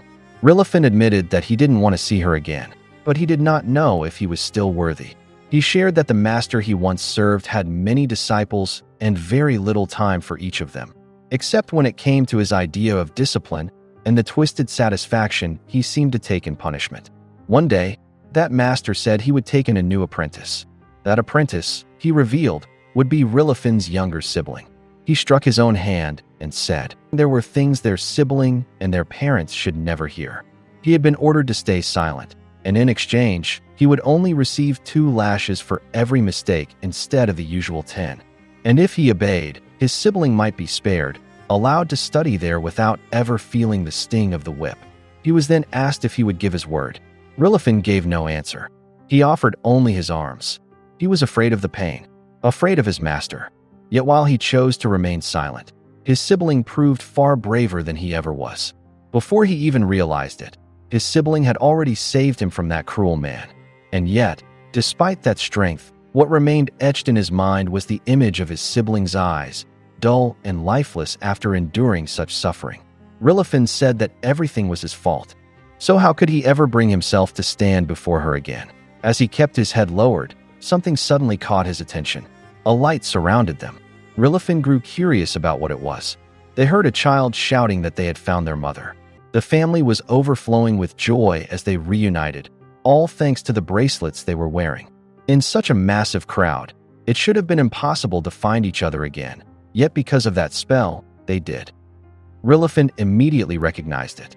Behind him, the prince spoke, saying that he understood how complicated his situation was. If he was certain he did not want his company, then he would not force it. He only asked for guidance on where he should begin. But Rilifin suddenly spoke up and said no. That would not be necessary. He noticed it, just like the royal guards did. A flying ribbon shimmered nearby, glowing like crystal and shining like stars. Rilifin recognized the spell at once. There was no one else who could have created something like that. He began to run, chasing after it. That had to be her. It was a spell that only his sibling could have conceived, because it reflected everything that she was. Before long, he found her by following the glowing ribbon. Leech turned and was startled to see her brother. Without hesitation, she ran forward and leaped into his arms. When Tetia heard his name, she realized that he was Leech's older brother. Agat was shocked, not knowing that Leech even had one. The prince had followed along as well and greeted Tetia, saying that he was glad to see her again. Agat could not believe it and asked since when she had become acquainted with the prince. Meanwhile, Leech asked her brother if he had seen her spell. Was that how he found her? Rilifin answered yes. He had known it was her the moment he saw it. There was only one whose magic shone like that. He held her tightly. He found himself wondering how his sibling's remarkable brilliance had allowed him to keep moving forward despite everything. Tears filled Leech's eyes as she was finally reunited with her brother. At the same time, Rilifin felt relieved upon seeing that crystal-like sparkle return to his sibling's eyes, just like before. She was strong. She had already overcome everything. And so, Rilifin asked himself, what else should a brother do, if not find the courage within himself especially when he could see how hard his younger sibling was striving forward. He then called out to the prince, and the prince responded. The prince addressed Tatia as the Lady Witch of the Dawn's first light and said that there were matters they needed to attend to. Tatia could not believe what she had just heard. A few moments later, Rilifin knelt before the queen, the 5 rulers, and Lagra the Wise. He introduced himself as an apprentice of Belderud, the wise in teachings. Though trembling with fear, he gathered his courage and explained that he had come before them under the instruction of the crown prince of his rest to propose a way to ease the suffering of the citizens amidst the chaos. Not long after, Tatia's creation was put to use across the hill. It was distributed among the evacuees and their families. One mother felt a wave of relief when her child finally stopped crying. She had not known how to care for him in the middle of such a crowded place. Nearby, other women were also grateful for the brief comfort it provided. The queen walked among them and noticed how the atmosphere was slowly changing. The tension was easing. Lagra remarked that it was proof of the significant impact the Santent staff could bring to so many people. The queen added that fear and anxiety, when left unchecked, could easily lead to violence and oppression, especially during times of crisis. Rilifin's swift action, she said, had prevented that from happening. She was impressed by how quickly he had organized the tools and provided even a small sense of privacy for the people. She expressed her gratitude to the young witch, who was still busy setting up more tents. But Rilifin humbly replied that he was being praised too much. The idea had come from the prince. The spell itself was created by Tatia, and she had encouraged the people to act. Perhaps, she said, but her child would not have been inspired that way if he had not been willing to open his heart to him. She added that each of them had a responsibility to speak, to share their stories, and to bring light to the struggles they carried. To her, those were the actions most worthy of praise and recognition. Rilifin could hardly believe what he was hearing. At that moment, his sibling held his hand and proudly said that her older brother was amazing, that he was the best brother she could ever have. Rilifin thanked them, deeply moved. Meanwhile, Tatia could not believe what was happening. She wondered if she was dreaming. Her spell was a success. She found herself at the center of real recognition, her creation drawing attention from everyone around her. Off to the side, Agat fell into thought. Even though Riche and Tatia had not debuted in the procession, their spells had become the stars of the night. Meanwhile, her own magic seemed to have no place to shine that evening. But then, an idea came to her. Inside one of the tents, she saw a child crying. She approached gently and asked the child to offer a hand. When the child did, she placed a small pouch into it. As the child opened it, magic appeared. Tiny, charming creatures floated softly in the air. The child gasped in amazement. Agat asked if the child liked it and explained that it would only glow for one night, but it would stay by his side until everything was over. Then she quietly left. As Agat walked away, she reflected on something. It was strange. Spells that once seemed to have no practical use no longer felt useless at all. She did not notice that her mother was watching from the hill above. Someone called out to Adina, informing her that they were ready to open a windowway to the Tower of Tomes at any time. They asked if she had found any new spell worth observing. She declined. She said she had only caught a glimpse of something she had not seen in a long time. Her daughter, helping her friends set up the tents. The scene shifted once more, revealing the leech draining the blood of a Pegasus. Its tentacles clung tightly around the creature's entire body as Kifri and Coco arrived just in time to witness it. Seeing this, Coco immediately grew worried for the Pegasus. The creature noticed them and lunged without hesitation, but Kifri quickly countered using his magic. He managed to hold it back just long enough for the two of them to escape. Kifri could not help but feel a pang of sympathy. There had been almost no time to evacuate everyone, and as a result, the animals within the city had been left behind, forced to fend for themselves. Coco suddenly noticed something. She hoped it was just her imagination, but the leech seemed to be growing more aggressive. As Kifri observed it, he explained that it was beginning to starve. Most of the citizens had already been evacuated, and with them went the leech's primary source of food. If that was the case, then the situation would only grow more dangerous with each passing moment. He urged Coco to hurry, and she followed without hesitation. Elsewhere, Juji was clearly distressed, begging her master to talk to her. She asked what that thing was and how they were supposed to stop it. She could not hide her disgust, describing it as slimy and wriggling, and worst of all, it just kept getting bigger. Highheart apologized, admitting that he did not have answers for her right now. Juji then asked what had happened to Silver Eve. Where had everyone gone? Did he think the people were safe? She just wanted someone to tell her what was going to happen. As she lowered herself, the leech suddenly attacked from the side. Highheart reacted instantly, blocking the strike to protect her. Juji could not believe what he had done. Highheart had been hit in the back, and by the time they managed to drive it away with magic, it was already too late. Juji quickly asked if he was okay, if it hurt. Highheart insisted that he was fine, saying it was only a small bite. Juji apologized, blaming herself for everything. But Highheart reassured her that she had done nothing wrong. He added that the pain was already fading. Yet deep inside, Highheart wondered if the order would arrive in time to deal with the situation. He questioned the explosions he had heard earlier and whether he could safely evacuate his apprentice out of the city. Too many thoughts flooded his mind. And if there was one thing he despised the most, it was overthinking before taking action. So he immediately launched a counterattack against the Leech. Seeing the result, Juji cheered, praising how cool his casting was. But when she looked closer, she noticed something strange. Highheart was no longer smiling, which was unusual because he never stopped smiling. Highheart admitted that between the two of them, Juji was the smarter one. So if she had any idea how they could escape, he wanted to hear it. Juji was caught off guard, but she quickly thought it through. The creature kept attacking from above, and in the canals, it seemed to be coming from upstream. So she suggested that they follow the current instead. They could head downward, break through the sewer grate, and escape the city from there.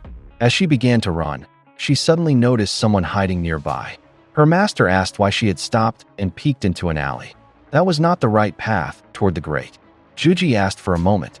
She said there were people hiding there, likely residents of the muck pool who had been left behind. She wanted to bring them along. It would not take long. But Highheart stopped her, warning her not to go off alone. Those who saw Juji called out to the others inside, saying that witches had arrived, and there were two of them. Someone asked one of the witches there if that meant they had come for him, if they were his companions who had come to find them. The witch replied that it was hard to say. They still needed to determine which side they were on. It was Custis. Without warning, he grabbed Juji. Highheart immediately warned her to stay back and not approach that witch. But Custis only smiled and said he already knew. He pulled Juji closer and said they were trapped in a nightmare. Yet those foolish pointed caps still believed it was a good idea to use their spells on people while a monster slithered behind them. Juji demanded to know why he had thrown her to the ground. At that moment, the leech had already caught Highheart. Juji could not believe what had happened. She tried to rush toward him, but there was nothing she could do. She pleaded with Custis to stop it and save him. How could he just stand there and do nothing? Custis hesitated, but hearing her desperate plea, he moved. Using his legs, he struck the leech and forced it to release Highheart. Once freed, Juji quickly rushed to her master's side. Meanwhile, Custis grew irritated. Was he being blamed now? They had turned their backs, and this was simply the consequence. None of them had done anything wrong. Highheart, injured, demanded an explanation. What exactly was he talking about? Is it the tattoos? He asked. The people with him had spells drawn directly onto their bodies. Custis admitted that he was the one who had drawn them. When he found them, they were already covered in blood, abandoned in the streets, and left to die. He could not believe they had been treated like discarded animals, simply because they were too weak to go on, just like how he was now. He spun his wand in his hand and said he was only trying to save whoever he could. If he could turn back time for even a few bodies, then that would give them a chance. Juji helped support Highheart. Then, while they were there, he asked if Highheart could answer something for him since he had noticed that he was a teacher. So he wanted to know, were the spells he had been using truly evil? Did that mean he himself was a bad person? Highheart replied firmly that all brimmed caps were criminals. Custis simply laughed and said that answer sounded like it came straight out of the muck pool. Custis climbed up, and Juji could only watch him go. Highheart slowly raised his hand and called out to his apprentice. He said he wanted her to know that she was the most clever and capable apprentice he could have ever asked for, far more than what a master like him deserved. He told her how proud he was, and that he believed she would be okay. He was sure Juji could make it out of the city on her own. Tears welled up in Juji's eyes as she heard those words. She grabbed her master's hand and begged him not to speak like that. Why was he saying those things? He could not just give up. She refused to leave him, so he needed to stop talking like he was about to die. Highheart had not expected that response. Suddenly, Custis leaped back in and apologized for interrupting their moment. Juji immediately moved to shield her master. Custis asked why they were being so dramatic. The answer was right in front of them. He told Juji to draw. She should take her pen and save her master's life. She could copy the same seal Custis had been using. The people he had used it on were right there as proof. Custis added that if she placed it on her master's skin, it would be as if he had never been struck by the creature. After that, they could fly straight to the healing spire or anywhere else before time caught up to him again. It was just a leech bite, nothing too difficult to manage. Juji hesitated, clearly shaken by the suggestion. But Highheart gripped her arm tightly and told her not to listen. It was nothing more than a trick, a scheme of the brimmed caps. Custis could not believe what he was hearing. Juji, however, admitted that she only wanted her master to be okay. Tears streamed down her face as she said she could not let him die. She would do anything to save him. Yet she also remembered what had been said, that all of them were criminals. Juji was torn. Custis grew frustrated, asking how long it was going to take her to decide. Her master was dying right in front of her, and she was just standing there, unable to choose until it would be too late. He urged her again to save her master. Take out her pen and draw. Say it. Admit that what he was doing was right. He shoved Juji and said that if she would not do it, then he would. He told her to stay there and not do anything. Juji could not move. As she sat there frozen, Custis muttered in disbelief about their so-called principles. How could they live like that, living in a world where they were forced to choose between laws and lives? Juji had no answer.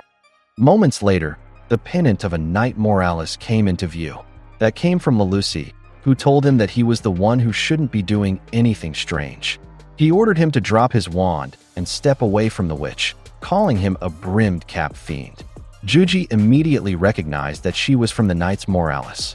Custis clicked his tongue, clearly irritated. So it was them again. He complained about how their timing was always the worst. But moments later, he noticed something that made him pause. Dagda was with her. Relief washed over Dagda as soon as he saw him. He said he had been looking for him this whole time. Then confusion followed. What was going on? Why was Dagda with her? He immediately told him to get away.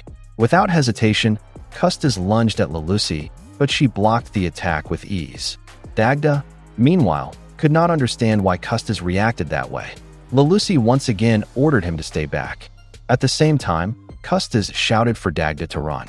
Couldn't he see? They were not on their side. One of her fellow knights had attacked him the other day. That statement caught Lelucy off guard. Dagda, on the other hand, was amazed to see that Custis could walk again. He called it a miracle. Inside, Custis felt a sense of frustration. It was the same situation all over again. Dagda had forgotten everything since Kaun. Time was running out, and he would have to fix him again. Lelucy tightened her grip on her pennant and questioned him about what he said regarding another knight in the muck pool. From that, she concluded that he must be the brimmed cap who erased Galga's memories. Fueled by anger, she attacked Custis's leg. As a member of the Order, she declared that she would avenge her fellow knight. And if he truly was responsible for what happened, then he could forget about escaping. They charged at each other and clashed head-on. Custis fought back with everything he had. Watching this unfold, Dagda could not make sense of it. Why were they fighting? Why was Custis calling her an enemy? When he had been injured by the river before, it was Lelucy who brought him to Kaun. And now, she had helped bring him here to find Custis. They owed her their lives. Dagda turned to Lelucy and asked why she was attacking the boy.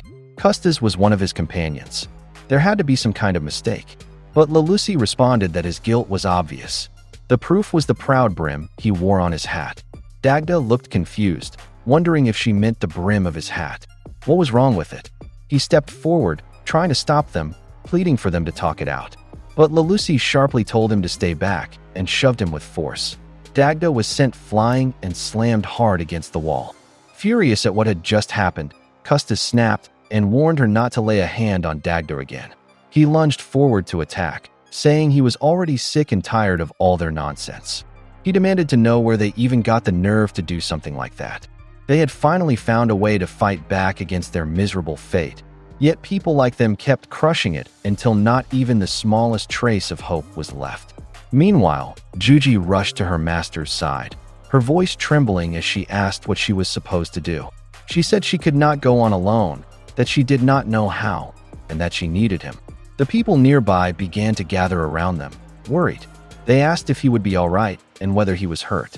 Someone suggested moving him into the shade where it would be safer. Another offered to help carry him. Juji did not expect that reaction. A child approached her and asked if her master was in bad condition, if he was in pain, and whether he wanted help. The child said his mother had taught him a rhyme that worked like magic. It was not real magic like the one their witch friend used, but still, Juji realized something. These were just ordinary people. They had only survived because someone had saved them in a way that should not have been possible, which meant the witch who did that truly only wanted to help them. Back in the fight, Custis shouted that they did not understand. Everything he was doing for Dagda. He was only trying to save him. Suddenly, a hand appeared out of nowhere and struck his hat, destroying it instantly. Custis was completely caught off guard. At that moment, Coco appeared, speaking from inside a room as she peered through a small opening. She said that Custis was only trying to help, that everything he had done was for that reason. She called out to him and asked if she was right. Everyone froze in shock at her sudden appearance. Coco insisted that he say it himself, that it was true. Custis had not expected her to show up at all. And if that was really the case, she said, then the kind of cap he was wearing was wrong. Because now that she was here, she had come to save him. She had come to save all of them. A flashback surfaced from when Kifri taught Coco that magic was not just about technique and ideas. There was one more essential element: purpose. She had to understand the true meaning behind her words and actions. What did he truly want? What did he wish to give? What was he trying to achieve with every spell he cast? Coco realized that she already understood what Custis wanted. It was clear, and he was not alone in that desire. Many of them, in that very moment, were fighting for the same thing. She called out to Lelusi and explained that Custis was trying to save someone important to him. Every spell he cast was meant to help that person, to help all of them. As she completed the ring of her spell, she declared that it meant he stood on the same side as the pointed caps. Because of that, she pleaded for them to stop attacking him. She lifted her paper and said that if the only difference between him and them was the feathered brim, then she would remove it. A powerful surge of wind burst from her spell, slamming into Custis and tearing the feathers from his hat. He was caught completely off guard as the air filled with swirling smoke. Custis stared, stunned, asking what that was supposed to be. Coco admitted that she might have gone a bit overboard. Then Custis froze. He stared at her in disbelief. Coco was just a floating head. She closed her eyes, casually thinking to herself that she was really getting the hang of wind manipulation. Custis spoke again, asking if it was just him or if something was seriously wrong. It felt like something was missing. Confused, Coco looked down at herself and paused. Custis pointed it out directly. Everything below her neck was gone. It finally hit her. Back in her room, she had spun around on her bed in embarrassment, realizing she had completely forgotten that she was just a smoke sculpture. She had created such a cool wind spell that she ended up blowing her own body away. What was she even thinking? Eldoret could not stop laughing. He told her there was nothing to be ashamed of. Things like that happened all the time with smoke sculptures. She should just think of it as a rite of passage. Flustered and red-faced, Coco quickly reassembled her body back in the present. Custis dropped to his knees laughing. He said it was not fair. He was trying to be serious, and here she was pulling something like that. How was he supposed to fight when she was doing things like this? Then, half laughing, he asked her to at least give him a break. Even just a little. He added that she did not need to take his brim. Otherwise, he would just end up looking pathetic in front of everyone. Witnessing that encounter, Lelusi found herself shaken. She had not expected to be crying.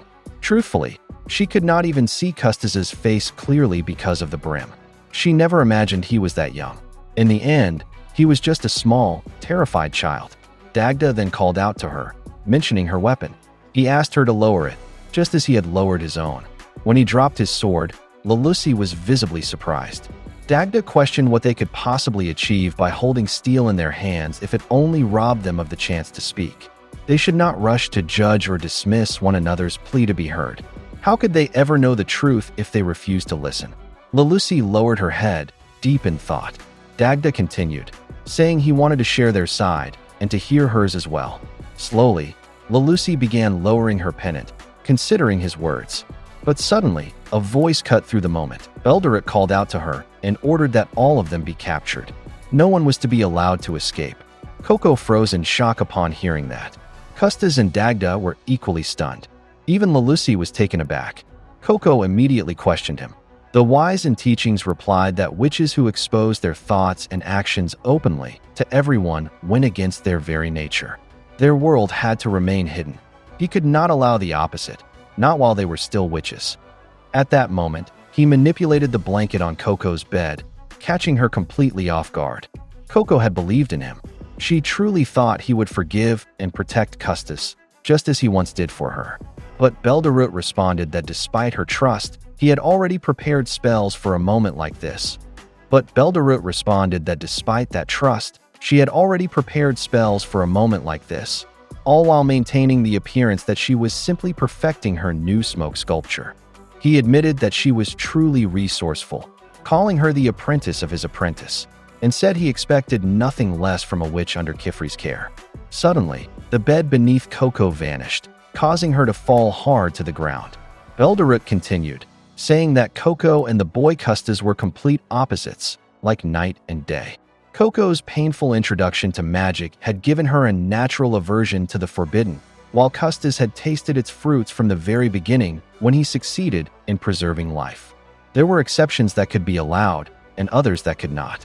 Now that he knew everything, he would not hesitate.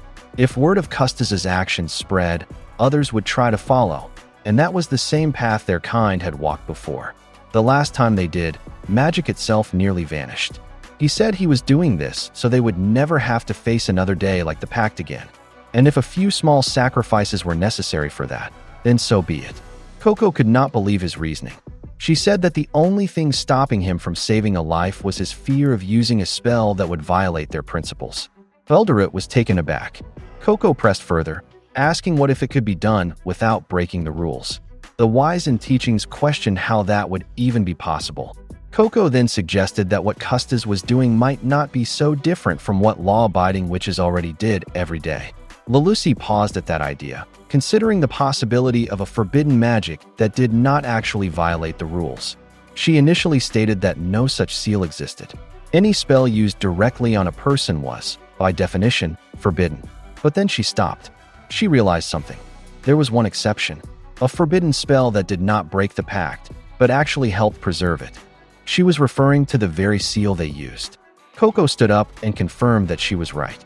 Counterclock magic, she explained, was essentially a method of erasing memories. This surprised Belderut. Coco continued, explaining that Dagda had already been turned back, both in body and mind, to a point where he no longer even realized he was under a spell. Witches had been doing this since the time of the Pact. It was how they protected their secrets, by reverting people's minds to an earlier state. Belderut admitted that this was true. The seals for Counterclock and Obliviation had very similar effects on the human mind. Then he asked if that was the entirety of her argument. Was she really suggesting that Custis's actions should be accepted just because of a shallow resemblance? Coco answered that yes, that was exactly her point. But Belderut dismissed it as ridiculous. To him, she was making a mockery of their laws. Still, Coco refused to back down. She admitted that it might sound absurd, but for her, a true witch should search for hope in every possibility, no matter how impossible it seemed, rather than simply give up. She recalled the question he once posed to her. What if forbidden magic was the only option left? Did that mean a witch had no choice but to surrender? He realized that this was the answer she had held on to when she faced her own impossible situation.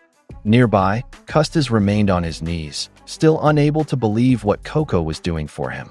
Another witch, Juji, rushed toward them and asked about the spell they mentioned. But Lelusi immediately ordered them to stop in the name of the order. Before things could escalate, Custis moved, while Dagda stepped in and gently held Lelusi's shoulder, lowering her pennant. Back with Belderut, he fell into deep thought. What was he supposed to do now? Coco watched him, waiting. Then, slowly he spoke. He described her idea as reckless, impertinent, and far too free-spirited. Exactly the kind of idea he adored. He spun her hat idly and admitted that the sheer absurdity of it had only pushed his thoughts further. It inspired him to take it one step beyond. And now, he was left with a possibility he simply could not ignore. He had to see it through to the very end. Coco was stunned by what he meant. Moments later, a message was sent. It reached another wise witch, who immediately recognized it as a fluttergram from Belderut. When it was opened, Captain Vanana remarked that the fool had truly outdone himself this time. The scene shifted as the brush buddy was shown carefully removing the salt from its body. Coco asked if it was all right, concern evident in her voice. Moments later, she suddenly shut her eyes as Vanana arrived where they were. Vanana explained that she had come rushing in, prepared to confront a great fool and stop him from carrying out his worst proposal, only to be met by green gold hair and eyes filled with unwavering resolve. In that instant, she knew. This was the girl, the one who had been weighing heavily on Aesthese's mind. When Coco asked who she was, Belderut introduced her as Vanana, captain of the Knights Moralis. Vanana clarified that outside the Order's ranks, she was known as Vanana the Wise in Principles.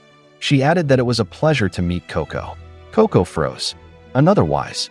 She mentioned that Vanana was the third, alongside Belderut and Engendale. That name immediately caught their attention.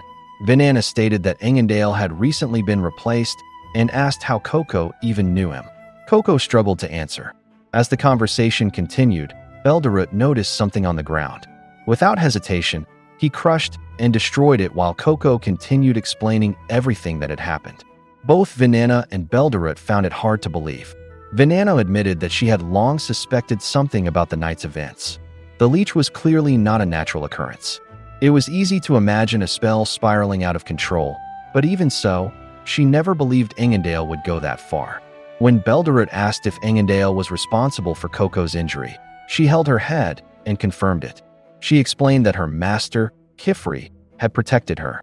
The last thing she remembered was him defeating Engendale and carrying him back to the castle. Belderut quietly acknowledged this, but Vanana was furious. She said that old fool had created an unforgivable mess. They should have carried out his sentence immediately instead of delaying it out of respect for the festival. Coco remained silent at the side, hoping things would somehow work out.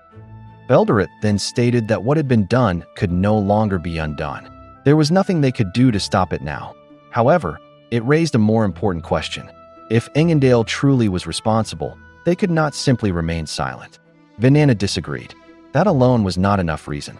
She had already read his proposal, and even for him, it had gone far beyond reason. She questioned if he had lost his mind for suggesting the use of counterclock magic to treat the injured. Had he truly thought it through? Coco stayed quiet, silently wishing it would be allowed. Meanwhile, Belderut glanced at her. Vanana continued. In theory, she admitted, the method would work. The effect was only temporary, and the seal would naturally fade. It even restored the mind to an earlier state. Everything sounded acceptable, except for the pact. She urged them to think about it. What would happen if that spell were used for malicious purposes? How many ways could counterclock magic be used to threaten, torment, or control others? She said she had already thought of 26 on her way there. Even the most beneficial herbs could become poison. The same was true for good spells. And when the line between right and wrong became too difficult to define, it was safer to forbid it entirely. Belderut opened his notebook and admitted that Vanana had a point, at least when it came to the direct use of such magic. Vanana immediately questioned what he meant by that. Belderut then said that he actually had to thank Coco. If not for her, he might have completely forgotten about it. He smiled and even gave her a playful wink before declaring that this was the true climax of the Silver Eve. A night where a witch would present a new creation, something meant to confront hardship and ease suffering. He continued, saying that in the depths of darkness, their magic shone even brighter. And if that was the case, was it not only fitting that their festival would end with a truly magnificent display? Everyone was caught off guard by what he was about to do. And in that very moment, Coco's face lit up with wonder at what she saw. Outside, guards were seen carrying an injured man as they rushed him toward the Western Healing Spire. They urged him to hold on, assuring him that he would be all right. Calling for assistance, they told the doctors that the man was one of their own, a guardsman. They had found him barely conscious, unable to stand, surrounded by leeches. His condition was critical, his bleeding would not stop, and he needed a transfusion immediately. They pleaded for help. A doctor by the entrance nodded to Ermile, who quickly let them in and instructed them to bring the patient to the Wise's door. The guards were confused by what they saw. It did not look like a door at all, just a large slab of wood leaning against the wall. One of them asked if the spire was already full, if there were no more beds left for treatment. But the doctor reassured them. What they were looking at was a door, one powered by magic. As they carefully placed the injured man on a stretcher, the doctor told them to witness the miracle granted by the Wise, something that could change the course of saving the city. When the door opened, the guards were stunned. On the other side was what looked like an entirely separate facility. Inside, Senosha stood alongside other doctors, next to a massive, unfamiliar apparatus. She immediately ordered them to hurry and transfer the patient onto the table. One of the guards asked what they were about to do to him, but Ermile calmly told him to step back.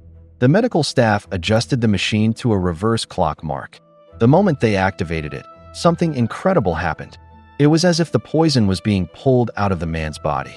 The guards watched in shock as color slowly returned to his face. But Senosha stated that they were not finished yet. They moved the setting 2 marks further and repeated the process. With each step, the man's condition visibly improved. The witnesses could not believe what they were seeing. They questioned whether what they saw was even real. How was something like this possible? Then suddenly, the man sat up. His wounds were gone. The blood had vanished, but only for a moment. Almost immediately, the injuries returned. The guard stood there, completely confused. Senosha explained that they had already reached the point in time where the trauma began. That meant it was finally time to begin the actual treatment. One of the guards, still confused, asked Ermile why the wounds had returned. If the man had already been healed, why allow the injuries to come back? Ermile clarified that the wounds had never truly been removed. They had only turned back the body's time to a moment before the injury occurred. They themselves did not possess magic. All they had was the device given to them by the Wise, and its effect worked only within the iron rings of that apparatus. The doctors then began properly treating the patient, carefully bandaging his wounds. It did not take long before they noticed that the healing was nearly complete. Ermile further explained that despite the chaos caused by the leeches, their bites were actually quite small. As long as they were treated quickly, they were easy to handle. Clean the wound, remove the poison, and wrap it tightly. Soon, the man stood up, confused, asking what had happened. His fellow guards broke into tears upon seeing him. To them, it looked like the bites had left no effect at all. They told him that he had nearly died when they brought him to the spire, that they had almost lost hope. They called it a miracle and embraced him tightly, overwhelmed with relief. Meanwhile, the man himself had no memory of any of it. Above them, Coco watched everything unfold. She was in awe of Belderut's new creation, an enchanted emergency room with an operating table capable of rewinding time for the patient being treated.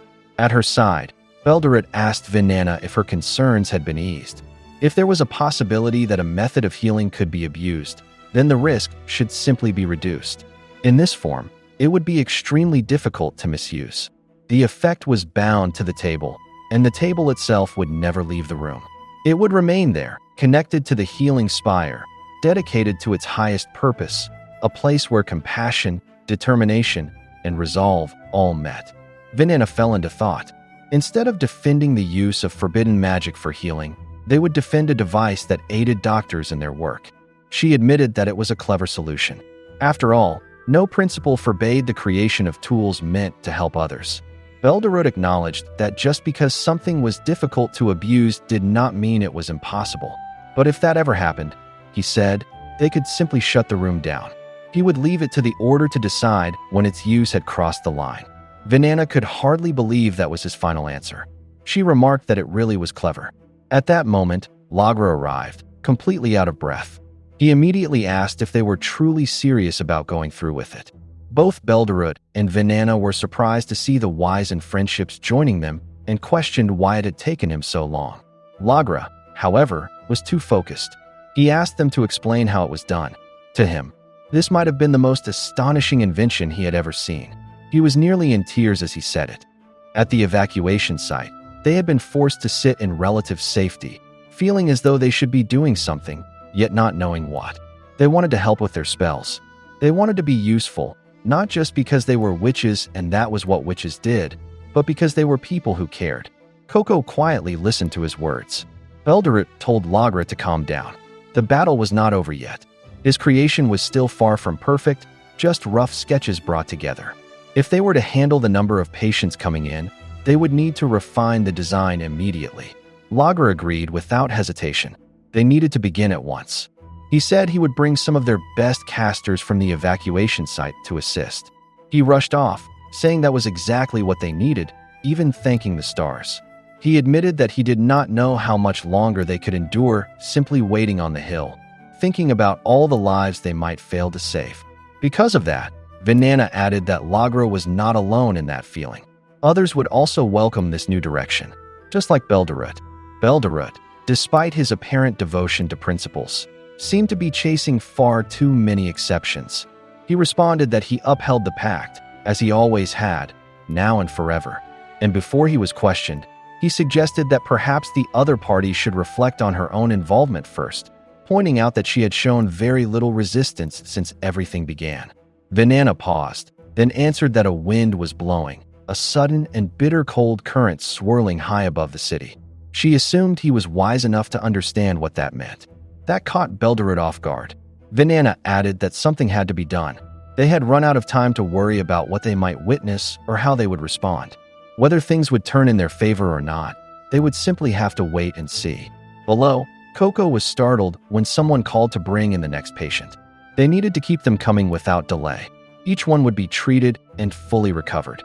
From above, just by seeing his back, Coco immediately recognized him. It was D'Anraldi, the Peninsular King. She had not expected him to be there. Outside, Lelucy sat holding an object, thinking that their connection still had not been re-established. Perhaps the contraption on the other side had been damaged. People called out to her, wanting to know their fate and whether they would truly be saved. She answered yes. The wise had permitted them to escort everyone to the safety of the healing spire, and she would carry that out. The people rejoiced at her words, but Lelucy found herself reflecting on what she had just said. It sounded different when it came from her own mouth. Granting safety. Why did they even need permission just to bring relief and hope to others? She understood why the principles had to be upheld. She had studied the mistakes of the past. She knew the dangers. But how could she call these moments of genuine relief and happiness wrong? She questioned what had driven witches in the past to forbid healing spells just as strictly as destructive ones. Meanwhile, Custis struggled to stand, and Dagda immediately moved to support him, asking if his legs hurt. He suggested they head to the healing spire first and discuss everything afterward. But Custis hesitated. Just moments ago, it had not been a problem. Why had it suddenly changed now? Elsewhere, Kifri was struggling. He clutched his head in pain, questioning why it was happening now. Something was wrong. He was certain that the boy Coco had mentioned was Custis. He needed to speak with him to uncover the truth. But his own body resisted him. It was as if something was holding him back, refusing to let him get closer. A natural defense, perhaps, or a warning. He sat down and looked below. When he saw Custis, something immediately stood out, the color of his eyes. He could not remember if they had always been like that. A sense of dread crept in. He needed to warn Coco. She had to know. If this continued, everyone would be in danger, and she would lose her chance to save them. The Knights Moralis continued their fight against the relentless Leech. Utawin was already exhausted and struggling, as the creatures simply would not die. Estes suddenly approached and called out to him. It turned out there was a leech right beside him, which he quickly struck down. Utawin just laughed and admitted it was his fault, thanking him for the assist. Estes reminded him to stay focused, saying he seemed out of it.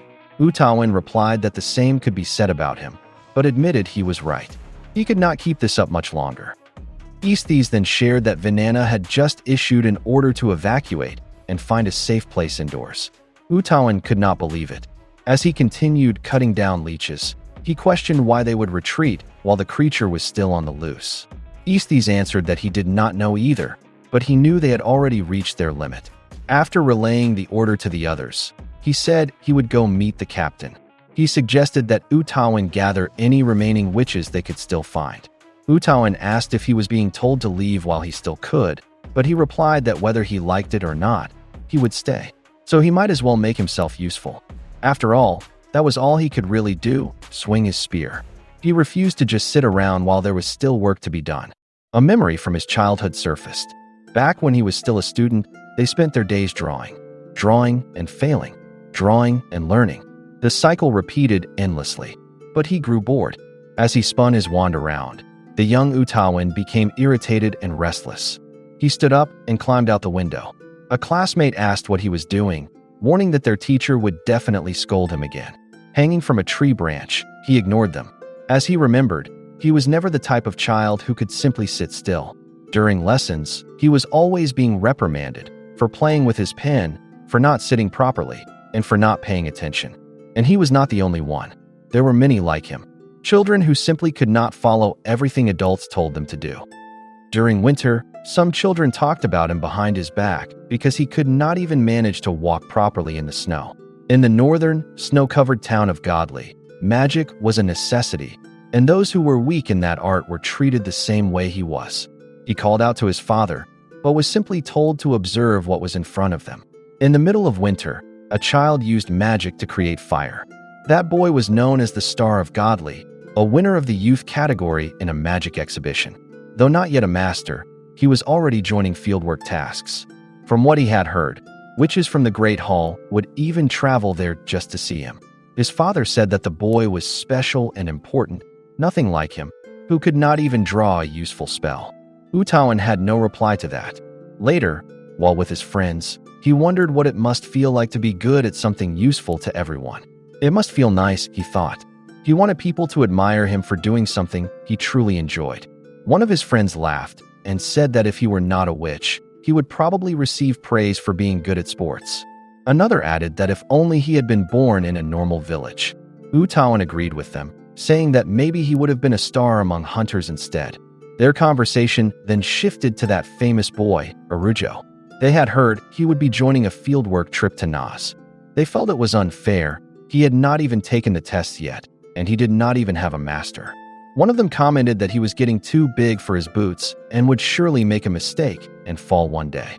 Others said they hoped so, but someone warned them to be careful, as it sounded like they actually wanted him to fail. They then asked Utawan for his opinion. Did he also want to see their big star fall? As he walked, he said it was irritating to hear people constantly talking about Arujo or about him.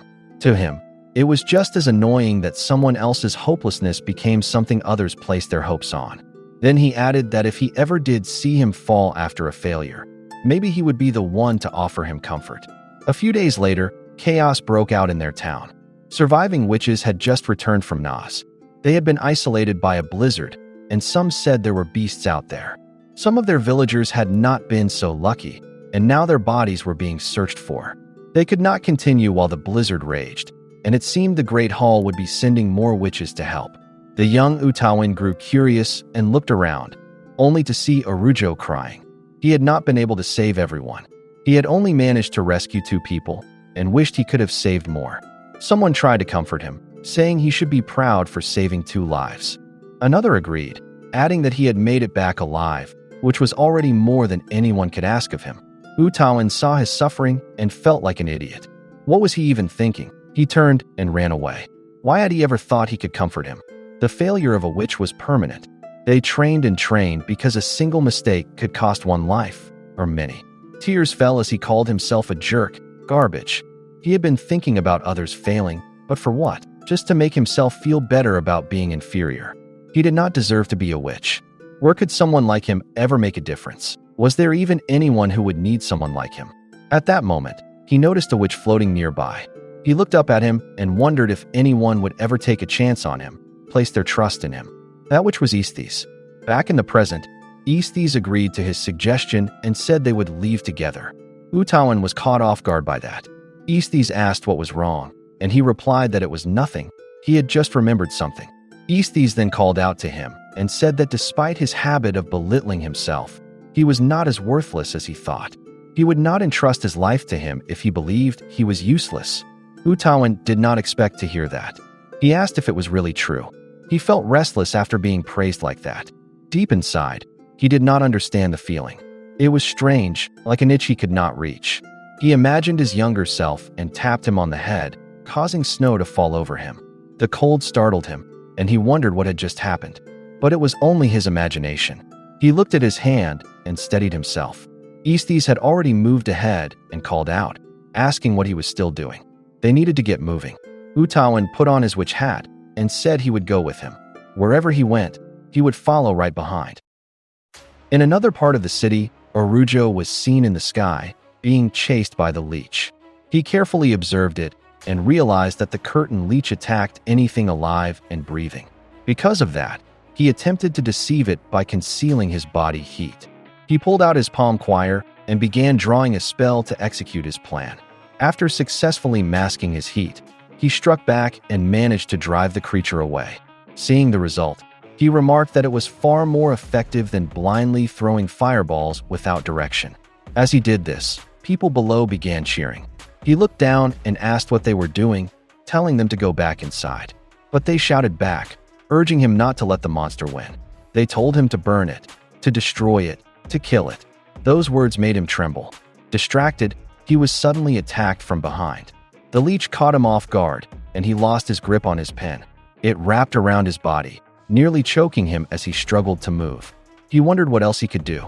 Thankfully, Oniii-Chan arrived just in time to save him, telling him to snap out of it. Aestes pulled him away as Oniii-Chan asked where his mind had gone. He noticed Orujo's hand trembling as he held his pen. Orujo apologized, saying he was not the kind of witch who would simply let go of his pen. But then those words echoed again, "Kill it."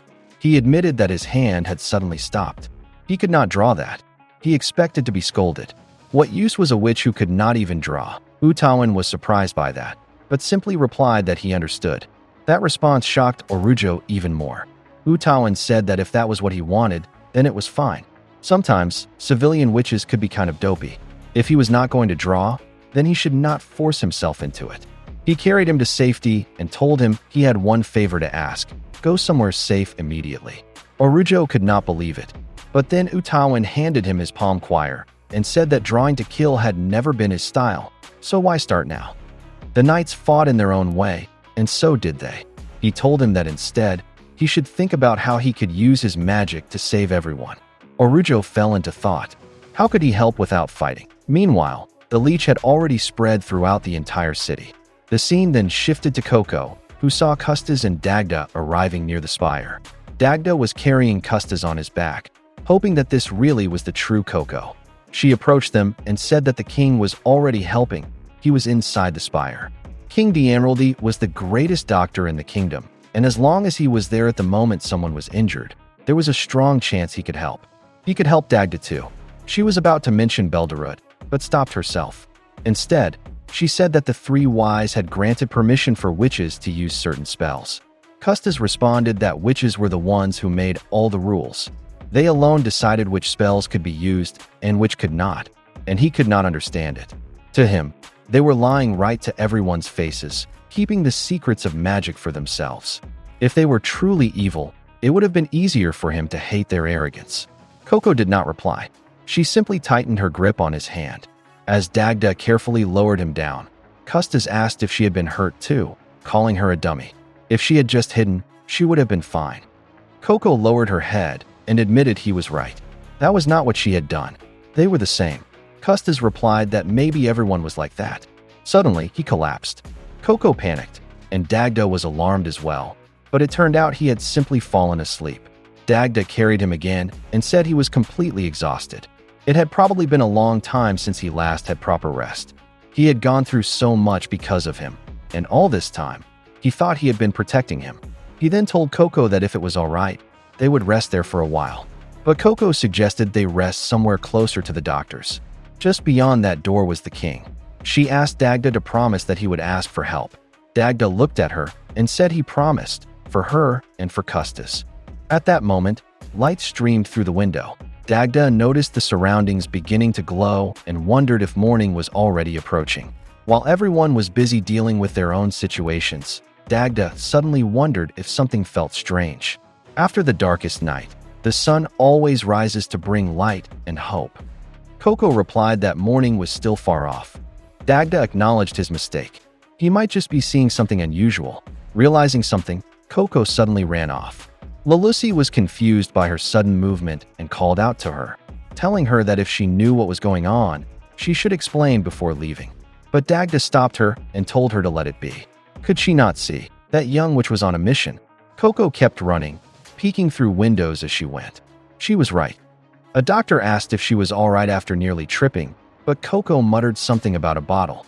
She got back up and hurried on. The doctor wondered what bottle she was talking about. She ran straight to Belderut. Calling out to him, she caught his attention with her urgency. When she mentioned the bottle, her eyes lit up as she declared that the key to solving everything was that bottle. Without hesitation, she dropped an ink bottle onto the ground. Another witch was confused by her actions, but Belderut immediately understood. It meant she had found an idea. He could clearly see the spark of a brilliant plan in her eyes. He told her to share it, and she replied that she would gladly do so. Meanwhile, Kifri arrived at the evacuation site and noticed that quite a number of people had survived. He wondered where his apprentices were and used the ring given to him by Leech to locate them. The signal pointed him somewhere far from the camp, which puzzled him. Then Tetia spotted him and called out. Arujo was stunned by what he saw. Numerous witches were gathered, busily setting up the circular stages from the festival. One witch mentioned finding 3 more, while another complained that he wanted to be the one to enlarge them. When Arujo asked what was going on, he questioned if those were the stages from the procession. He could not believe they were trying to make it work again. Leech clarified that they were not repeating the procession, but Tetia added that in a way, it was similar. Agat then explained that they were carrying out Coco's idea. Belderut had heard her suggestion and issued an order. They would surround the curtain Leech and draw an enormous counterclock seal around it. Arujo was shocked. A flashback showed Coco speaking with Lord Belderut. She dropped the bottle of ink she was holding and said that the bottle itself was the key to solving their current situation. Another witch was alarmed by what she did, saying it might be fine, but questioning why she had to break it. He then took out his palm quire and began drawing a spell, explaining that he could rewind time for the bottle, as long as they first transferred the ink into another container. When Belderut saw this, he was surprised. He said he could already see what she meant and called her idea bold. Coco, on the other hand, remained confident. Meanwhile, the other witches in the room could not understand her point. Coco then recalled the first time her master, Kifri, taught her that spell. Back then, she had broken a bottle of conjuring ink. When they rewound time for the bottle, the ink returned as well. But after that, they transferred the ink into another container. So when the original bottle returned to the present, the ink remained in the new one. One of the witches finally understood. Coco then asked if they all saw it now. They could not change the fact that the bottle had broken, but they could change the fact that the ink was spilled. They had been too focused on restoring what was broken, when the real key to changing the outcome was addressing the cause of it. If they truly wanted to help everyone, she said, then they needed to rewind time for the Leech and save it. The witches were confused by her wording. Why did she say save it? Did she not mean defeat it? As Coco was about to reveal the Leech's true nature, Belderut stopped her. He covered her mouth and said that was enough. If they let a young mind run freely, it would keep running endlessly. No matter how absurd her idea might seem, he said it still deserved praise for its imagination. He then pulled her away and said that before the Leech could harm anyone again, they needed to capture it. If they could do that, it would be as if the chaos of that night had never happened. He then asked if that was what Coco truly meant. After that, Lord Belderut leaned in and whispered that what she had told him and Venana must remain strictly between the 3 of them. She was not to share it with anyone else. But Coco suddenly pulled something out of her pocket and said she already knew something was off. Otherwise, why would he have quietly destroyed the window if not to keep the other witches from overhearing their conversation? Belderut was caught off guard. Coco continued, saying he did not want others to know why they could not use magic against the Leech. He wanted to hide the truth that the Leech had once been human, because if that truth came out, he would be forced to reveal who among the former wise was responsible for it. That realization deeply unsettled Belderut. He could hardly believe that Coco had the nerve to corner him like that, and yet there she was, boldly doing so. Coco admitted that what she was saying might sound ridiculous. Magic was not a miracle, and it could not do everything. But it could help them find a way. All they had to do was draw it. It was possible. They could bring light back to that dark night. They did not have to surrender to the fate laid out before them. Through pen and paper, they could draw a brighter dawn. She pleaded with him, saying they had to try. If her idea seemed too difficult even for a skilled wizard, then all the more reason for them to combine their minds and figure out how to make it work. She begged him not to laugh at her, not to belittle her, and not to simply dismiss what she was thinking. Most of all, she begged him not to stop her from trying to find a solution. She said that the people around her had already taught her so much. She had learned to keep thinking, to keep imagining, and to keep searching for answers no matter the problem. Those lessons were what shaped her into the witch she was now. Gripping her wand tightly, she declared that just as there is no hope in the words, "It's impossible," hope exists only in the words, "It can be done." She chose to see magic as hope, and she would never allow herself to be consumed by that kind of despair. Lord Belderroot remained silent as Coco's hand trembled slightly while gripping her wand. She closed her eyes, waiting for his answer. When she opened them again, she was surprised. Belderroot explained that yes, her idea was absurd, but whoever said it was impossible? Coco was stunned. Without hesitation, Belderroot began drawing a spell and told her not to just stand there. As they always said, if you ask, you shall receive. Now, he asked her if they were going to think about how to make it work or not. If they were, then she had better change into something more fitting for a witch. He hurried her, saying they did not have the whole night. Coco, still surprised, said she would be right back and ran off, her brush buddy following close behind. Left alone, Belderroot thought to himself that whenever Coco was cornered, she came up with the strangest plans. Perhaps it was because she had no choice but to keep moving forward. Desperation, after all, could be a powerful force. And perhaps it was a kind of strength as well. Another witch then called out to him, asking about their plan. They were not against Coco's idea, but said it needed to be handled with extreme caution. Belderroot agreed. If they were to use a counterclock spell on the curtain leech, they would need to draw a seal large enough to cover the entire city. The effect of the seal used in his Door of the Wise was confined to a single room, making its influence limited. But if a seal of that scale were cast over a whole city, what kind of effect would it have? Then another voice questioned why they would not simply target the leech itself. It was Lagra, who insisted that the leech alone should be the focus. He asked whether that would be possible. Belderroot then noticed Lagra and his apprentice, Rilifin, who was relieved to see him safe. Lagra apologized, saying they could not help but step in after overhearing everything. He had even cast a silencing spell around them, just in case. Based on what he had heard, Lagra admitted that the young witch's plan had merit. The curtain leech was an anomaly that had only appeared that very night. There was a chance it could work. The city and its people would remain as they were. If they could find a way to apply the spell directly to the leech, they might be able to fix everything. Lord Belderroot fell into deep thought. They could control natural elements like wind and water using various sigils. There were also sigils that represented specific creatures, but the question remained, was there even a sigil for the curtain leech? All of them carefully searched their memories, wondering if such a thing existed. Then suddenly, someone said that there was. Everyone was caught off guard. A pattern was revealed, and it was Agat. From the windowway, she said she knew how to draw it and showed them the decorative sigil of the curtain leech. Lagra immediately said that was exactly what they needed. The others were stunned seeing it for the first time. It was not a sigil that an ordinary witch would normally know. One of them asked Agat how she even knew such a kind of magic. She struggled to answer at first, before quietly admitting that it was simply because she loved it. Even if it was impractical and almost forgotten, it was still her favorite kind of magic. Someone then placed a hand on her shoulder and said they were glad to have such an exceptional witch like her on their side. Another added that while they knew well-known sigils like Pegasus, they had no idea a curtain leech sigil even existed. They admired her knowledge. They were amazed that such a sigil was real. Lagra also praised her, saying that because of her love for magic, their plan might actually succeed. Agat was taken aback when her love for magic was brought up. She blushed, hid her face behind her notebook, and then suddenly began to tear up.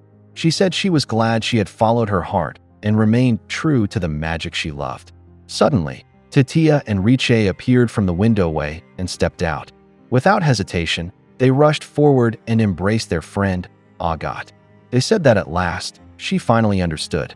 It had taken a long time, but better late than never. The Agat they knew had always loved everything about magic. How else could she have studied so many spells if she did not truly love it? No one who hated magic could ever devote themselves to learning and practicing it the way she did. Hearing their words, Agat was moved to tears once again and hugged them tightly in return. Soon after, they began forming a plan. One which pointed out that drawing a spell large enough to cover the leech would be extremely difficult. Another suggested that the circular pathways of the Great Hall would have been perfect for something like this, but they did not have anything like that in their current location. Someone even proposed tearing down buildings to create space, but that idea was immediately rejected, as there might still be people hiding inside. Another raised concern about outsiders, asking how they would prevent others from seeing them draw such massive spells. Then Riche suggested an alternative. Instead of one massive spell, they could draw many smaller ones and connect them together. Another witch agreed, saying they could use the seal connection technique. One of them even recalled learning about it back during their student days. However, another pointed out that this was an outdated form of magic. Repeating the same spell over and over was exhausting, and it drained the joy out of magic. Some agreed with that sentiment, but Riche disagreed. That was not how she felt at all. In fact, she said she was an expert at that kind of work. With confidence, she proudly declared that once again, her uniqueness would save the day. It was her time now. Hearing that, Rilifin couldn't help but feel happy. Tatia suddenly spoke up. If drawing on the ground would not work, then why not use the sky? Up there, no buildings would get in their way. The others paused, thinking through her idea and how they could possibly execute it. They considered using sea scrolls or flying while carrying books, but if the leech targeted them midair, they would not be able to draw properly. On top of that, they did not have enough witches to surround the entire city. Tatia then added that she had seen a contraption during the procession that might help them. That made everyone think. Was there something shown during the Silver Eve that they could use? After a few moments, they all realized it at the same time. Back in the present, Orujo finally understood why everyone was gathered there. So that was the reason they came up with the idea of using the Silver Eve stages. Agat explained that they could draw the spells inside the stages and activate them while the platforms floated in the sky. Since those were contraptions, the leech would not target them. Tatia added that the shape of the stages was perfect for the plan, and they had more than enough of them. Riche also pointed out that it would keep the spells hidden from others' view. They asked if everything sounded good. This was the grand plan they had created to apply the counterclock spell to the curtain leech. Orujo admitted that it was a brilliant plan, but suddenly, his strength gave out and he collapsed. Everyone was shocked. Lying there, he could not believe that those kids had come up with something like this. They had found a way to use magic to save everyone. They asked if he was all right, but Orujo remained deep in thought. What they were attempting was a massive exception. He understood how desperate the situation was, and that the target was only the leech, but it still clearly went against the pact. He knew their reason had meaning, but the real question was, would he allow it? Meanwhile, Coco returned to the spire to get her clothes. As soon as she reached her room, she hurriedly searched for them and quickly changed into her witch attire. She put on her hat and prepared herself, telling her brush buddy that they needed to head back. But suddenly, a loud crash shook the wall. It shattered as someone broke through, asking if they really thought he was a fool.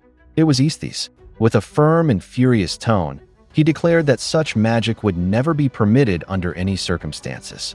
And standing before him was Venana. Aesthis, clearly enraged, said he did not care who had given permission, he would not allow it. Coco was stunned by what she had just heard. From the outside, a massive explosion could be seen erupting from the spire. Those inside panicked, asking what had just happened and what was going on. Coco immediately warned them not to come any closer and to head down right away. Smoke filled the surroundings, and through it stood Aesthis, visibly furious. Venana tried to calm him, calling him a foolish apprentice.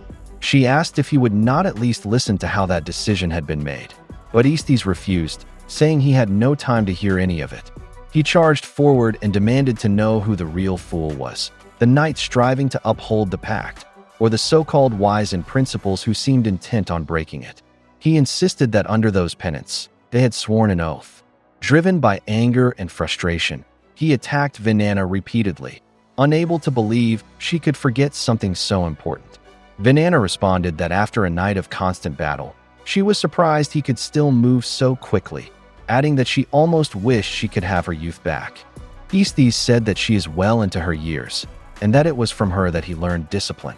Gripping his pennant tightly, he declared that he would destroy that counterclock contraption as part of his duty as a knight. If there were any more absurd plans, he would stop them all. That, to him, was the only way to preserve order. The only way to correct a world that had begun to bend. Their mistakes could still be undone. They could still stop themselves from walking down that dark path. Coco could only watch as Aesthees relentlessly charged at Venana, even knocking her toward where Coco stood. Seeing this, Coco cast a spell to prevent debris from falling on her. That was when Aesthees noticed her. Coco stepped forward and confronted him, asking why he wanted to destroy what they had created. The counterclock spell had the power to save everyone. Aesthees grew irritated, saying that by speaking so boldly, she only proved how little she understood as a young witch. A spell that could save hundreds now might one day take the lives of hundreds or even thousands in the future. Why could she not understand that? If she wanted to prove her ability, there were proper rules for doing so. As a witch, it was her duty to follow principles, to restrain herself, and to control her excessive ambition. He questioned whether it was truly that difficult to live without always wanting more. Coco answered honestly, yes, it was difficult. Aesthees could not believe it. Coco explained that she understood the importance of following principles. But there were times when those very principles became obstacles to helping others. They forced them to give up, to ignore their desire to help, to let go of the longing to see people receive the help they needed. Thinking of what happened to Custis, and even her own mother, she admitted that living like that was painful. Aesthees stood there in silence as she continued. She said he always talked about how something bad might happen. But if a spell could harm people in the future, then what was stopping them from creating another spell that could help them instead? If that time ever came, Coco said they could simply make another plan together, just like they did tonight. I see, replied Aesthees. Now, everything was clear to him. There were people who had allowed themselves to be bound by her childish and innocent sense of justice, and in doing so, they had crossed a very important line. He grabbed something and admitted that he had made a mistake. He should not have let his fear of punishment stop him from carrying out his duty. He attached it to his pennant and said he should have followed his heart and erased her memories when he still had the chance. Coco trembled. She knew exactly what that was. A spell meant to erase memories. Aesthees prepared himself and invoked the Sinzinger's talents. The tip of his pennant transformed into a massive claw. Coco was terrified, but in that instant, Venana shoved her aside and stepped in to block him. Coco could not believe what she had done. Venana cursed under her breath and admitted that she must have taught him too well. Instead of Coco, it was Venana who was caught. She shouted for Coco to run and find Lord Belderut. The claw latched onto Venana's face, trapping her. Meanwhile, Coco ran with everything she had. She leapt through a massive opening as Aesthees declared that she would not escape. He would destroy that contraption, and once he was done, he would erase the memory of this entire night from everyone involved. No doctors, no patients, no witches, and especially not her. The Knights Moralis grew alarmed when they noticed something wrong. Their captain, Venana, was lying on the ground, unconscious. They tried to wake her, calling out in panic. They began to wonder if Aesthees was responsible, though none of them were certain. Utawan pointed out that Aesthees had been acting strangely ever since his conversation with their captain. He grew curious about what they had talked about, but another knight admitted he had not heard anything. He only remembered seeing Aesthees suddenly grow angry and walk away mid-conversation, with Venana chasing after him. As they examined her condition, they realized she was still alive, only unconscious. And based on her injuries, it did not seem like the Leech was responsible. Something about the way she had fallen made it clear. Then someone noticed something else. Her capture pennant was missing. The silver-white pennant was a unique contraption carried by members of the Knights Moralis. The medallion attached to it was engraved with numerous casting seals, allowing the wielder to extend it, harden it, and even manipulate it as if it were part of their own body. Only a few could truly testify to the terrifying power of the silver-white pennant. because those who had experienced its deadly claws rarely remembered what happened afterward. Meanwhile, Aestes continued his rampage. He charged at the witches and attacked them using his pennant. Panic spread as they scrambled to escape. They knew they stood no chance against a Knight of the Order. One of them insisted they could not just give up, but another muttered that the counterclock plan had been bad news from the very beginning. Someone else snapped back that they were witches, not telepaths. They could not have predicted this. They rushed toward the exit, confused and desperate. Had the plan not already been approved by the three wise? Then why was a knight hunting them down? No one had answers. All they could do was run. The last thing they wanted was to be sent to Onii. Those who were caught by Aestes had no choice but to scream.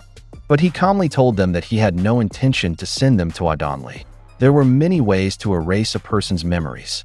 Aestes declared that he could erase their knowledge of magic, remove their memories of specific people, or completely wipe away everything from a certain period of time.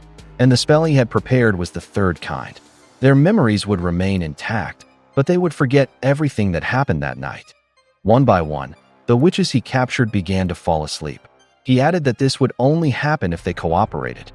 As Aestes moved through the area, Coco hid herself. She tried to think of what to do next. She had managed to cross over through the windows, but what now? He might already be on his way to destroy the door of the wise. No matter what happened, she could not let herself be caught by those black claws. She tried to recall what she had heard. Aestes said he would only erase the memory of that night, but there was no guarantee that he would stop there when it came to her. She knew she was different from the others. He might take advantage of that and erase all of her memories of magic. Coco climbed up and hid, then dropped to her knees as the weight of her fear hit her all at once. She realized just how powerful fear could be, how it could bring a person down completely. She admitted to herself that she could barely even stand. Her brush buddy approached her, trying to calm her down. She wondered if this feeling was strange. It was not the first time she had been afraid, but this time, she did not want to go back. She did not want to return to the time before she became a witch, to a time when she could do nothing. She did not want to forget magic or everything she had accomplished with it, or lose the only way she had to save her mother. She did not want to return to a life she could never go back to. That was what she feared the most. There were too many things she could not afford to forget. Too many things she refused to lose.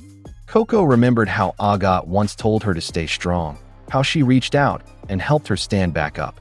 She remembered how Tatia fought through her own fear just to give her courage, and how Riche showed her how to stand up for herself, even if it meant standing alone. And of course, her teacher, Kifri. She remembered everything he had taught her and realized he was right.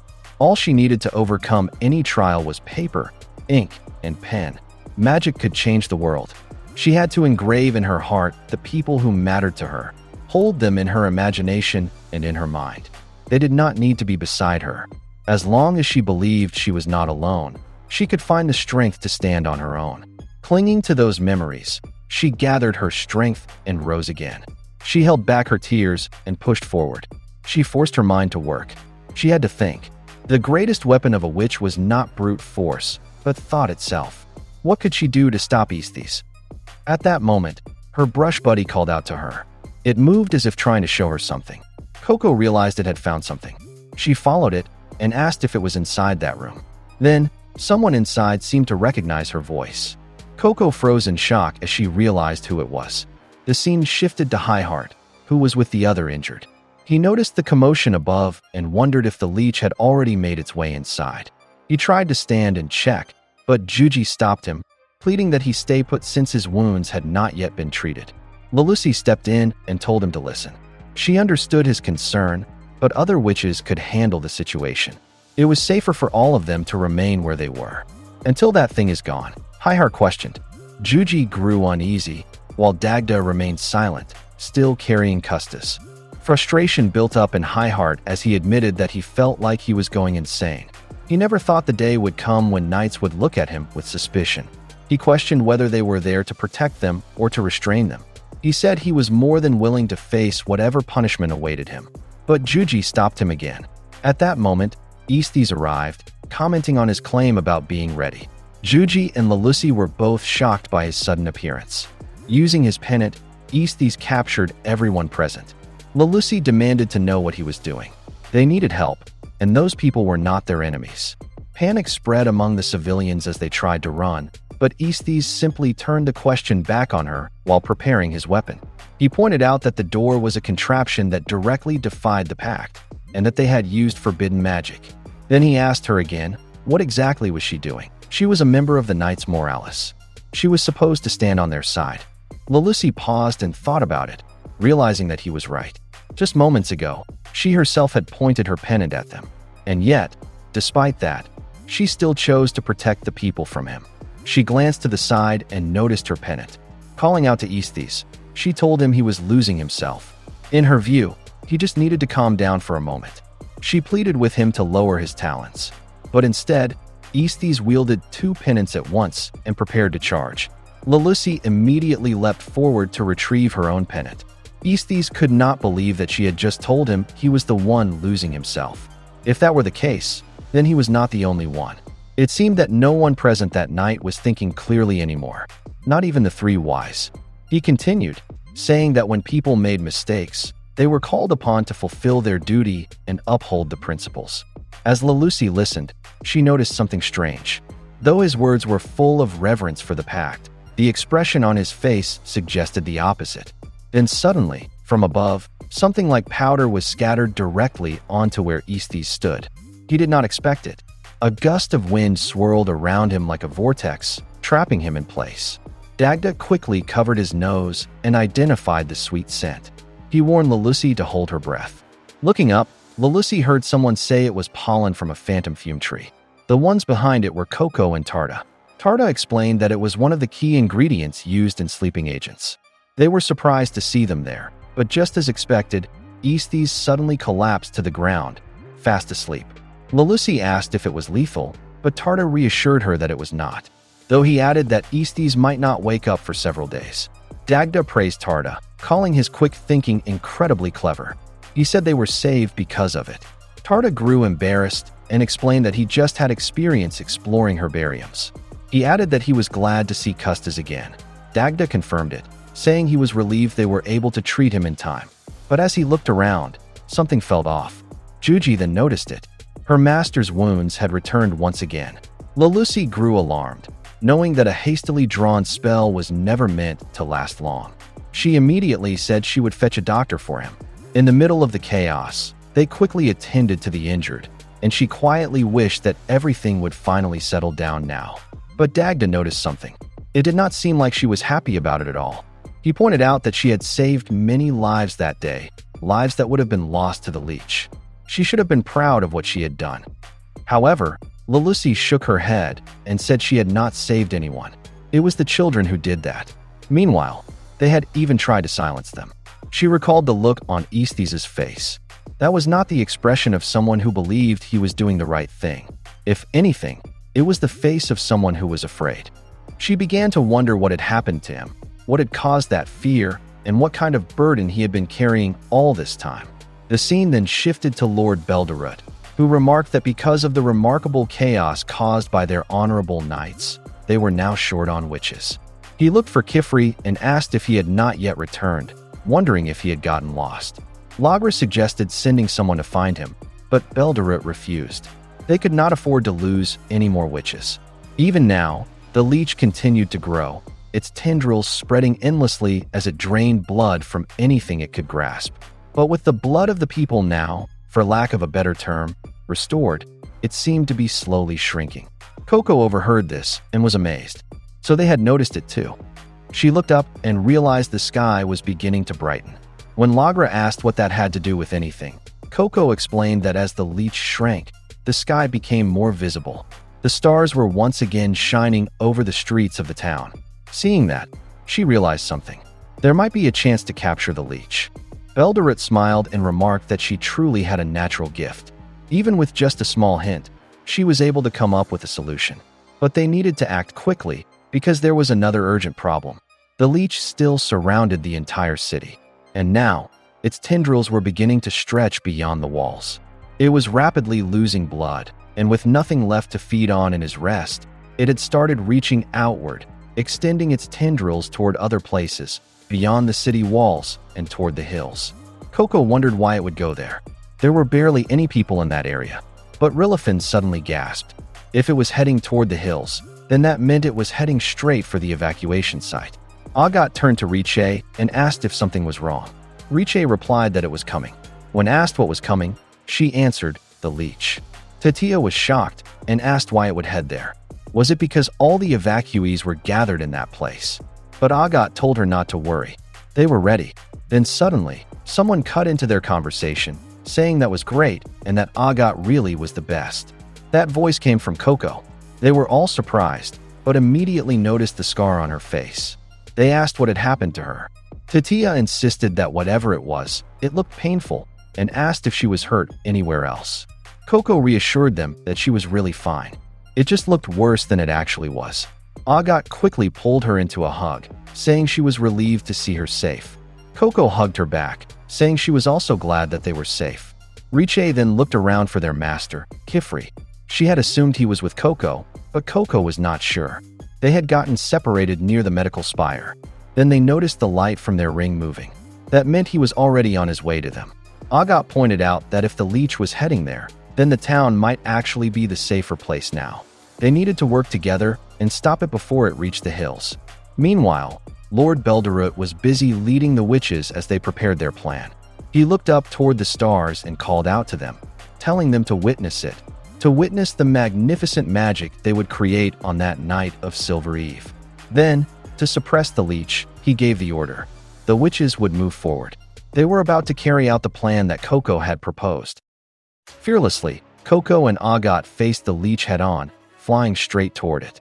Coco asked if Agat could freeze water. Though confused, she answered yes. That was all Coco needed. She pulled out her palm choir and asked Agat to freeze it. Agat was surprised, realizing Coco was referring to a spell that surrounds the caster with water. By hollowing out the inside using a rain guard spell, they could form a thin dome of water around themselves. Then, if Agat froze it, that dome would become a perfect hiding place. Coco explained that if they stayed inside it, their body heat would be concealed. That way, the Leech would not be able to detect them, allowing them to sneak closer to the stages. The only problem, it was cold. Coco admitted it was more than just a little cold as she shivered inside. Agat agreed, saying that was only natural when surrounded by ice. She then took something out and handed it to Coco, saying it would be easier to draw if her fingers stayed warm. Coco accepted it, surprised. Agat then thought about their plan. Even if they managed to get close to the stages, what would come next? The moment they cast a spell on top of them, the Leech would surely notice and attack. Coco explained they only needed to draw one thing, a symbol on each stage. They just had to divert the Leech's attention long enough to do it. Agat realized what kind of symbol it was. A sign Coco had been drawing, a stabilizing sign, one that could form a circle. At that moment, she understood. It could actually work. Meanwhile, Orujo was trying to track them. He called out to Coco and Agat, asking where they were. It did not make sense. He could not understand how they had completely vanished from his sight. There was a starving curtain Leech rampaging nearby, and 2 targets should have been within range. So why was it not attacking? It was not making any large movements in any direction. But the moment it noticed him, it attacked. Orujo immediately feared the worst. That was when he made his decision. He cast a fire spell, declaring that enough was enough. If he could not even save 2 children at the most critical moment, then he had no right to hesitate anymore. What else could he do but burn everything? He unleashed an overwhelming burst of flames.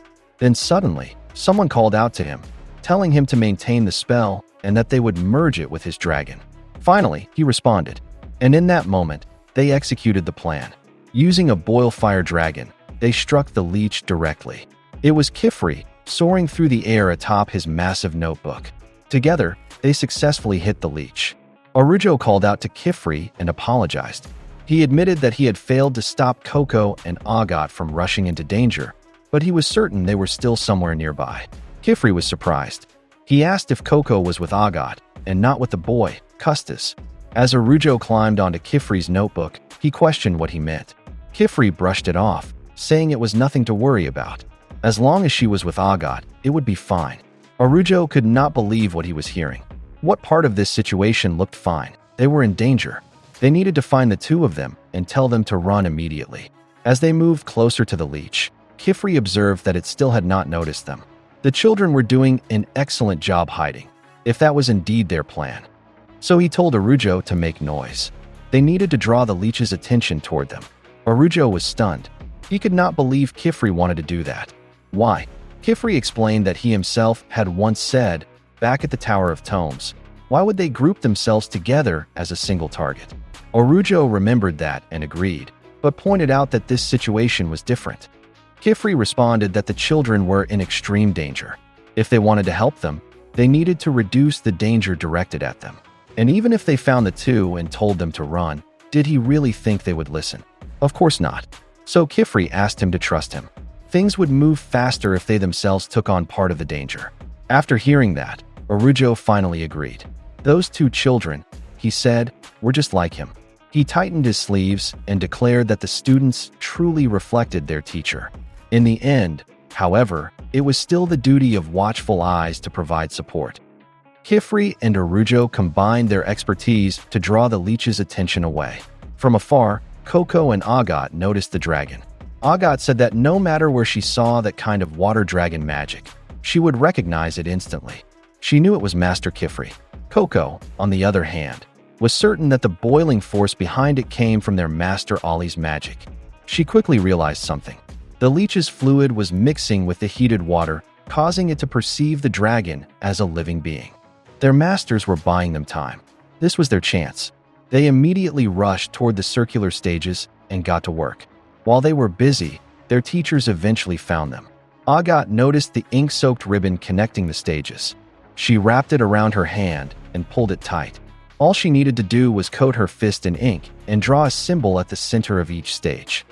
In just moments, she finished one. From a distance, Arujo wondered what exactly they were doing. But Kifri answered.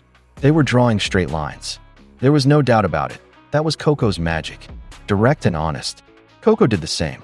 She wrapped the inked ribbon around her fist and drew a clean, straight line.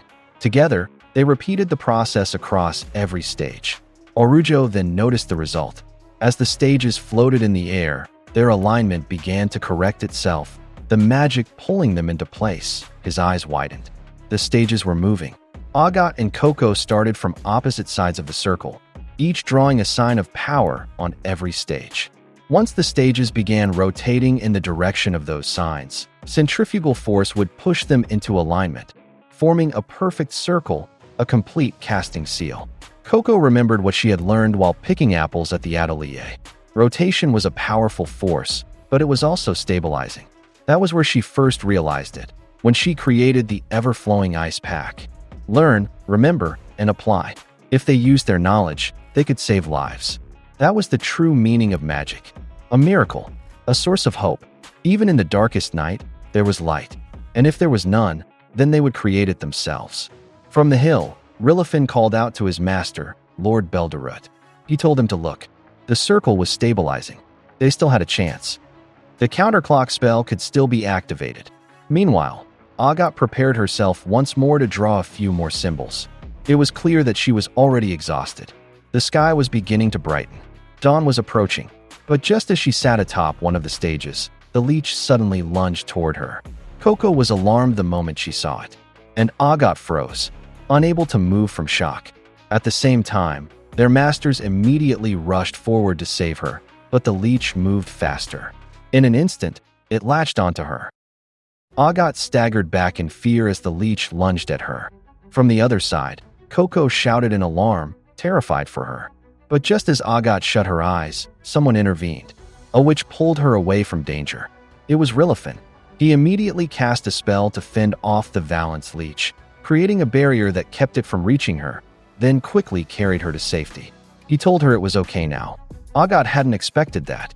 There were more witches there. She was safe. He even called her a brave little witch. Without wasting time, they began searching for the stages that still lacked signs. From a distance, Kifri and Arujo turned toward them in surprise, but the others were already moving. Some volunteered to draw the leech's attention. Others rushed to complete the missing signs on the stages. They said the young witches were already doing everything they could to help. So now, it was their turn to do the same. Coco could hardly believe what she was seeing. Meanwhile, Agat realized that Rilifin was actually the brother of Leech. She asked if he wasn't supposed to be assisting Lord Belderut. But Rilifin explained that, in his own way, the wise and teachings had already given him his role.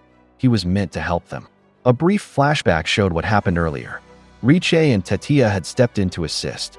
Leech wrapped Master Belderut's arm with a special ribbon to stabilize it, while Tetia used a sand bed to keep him comfortable even without his chair.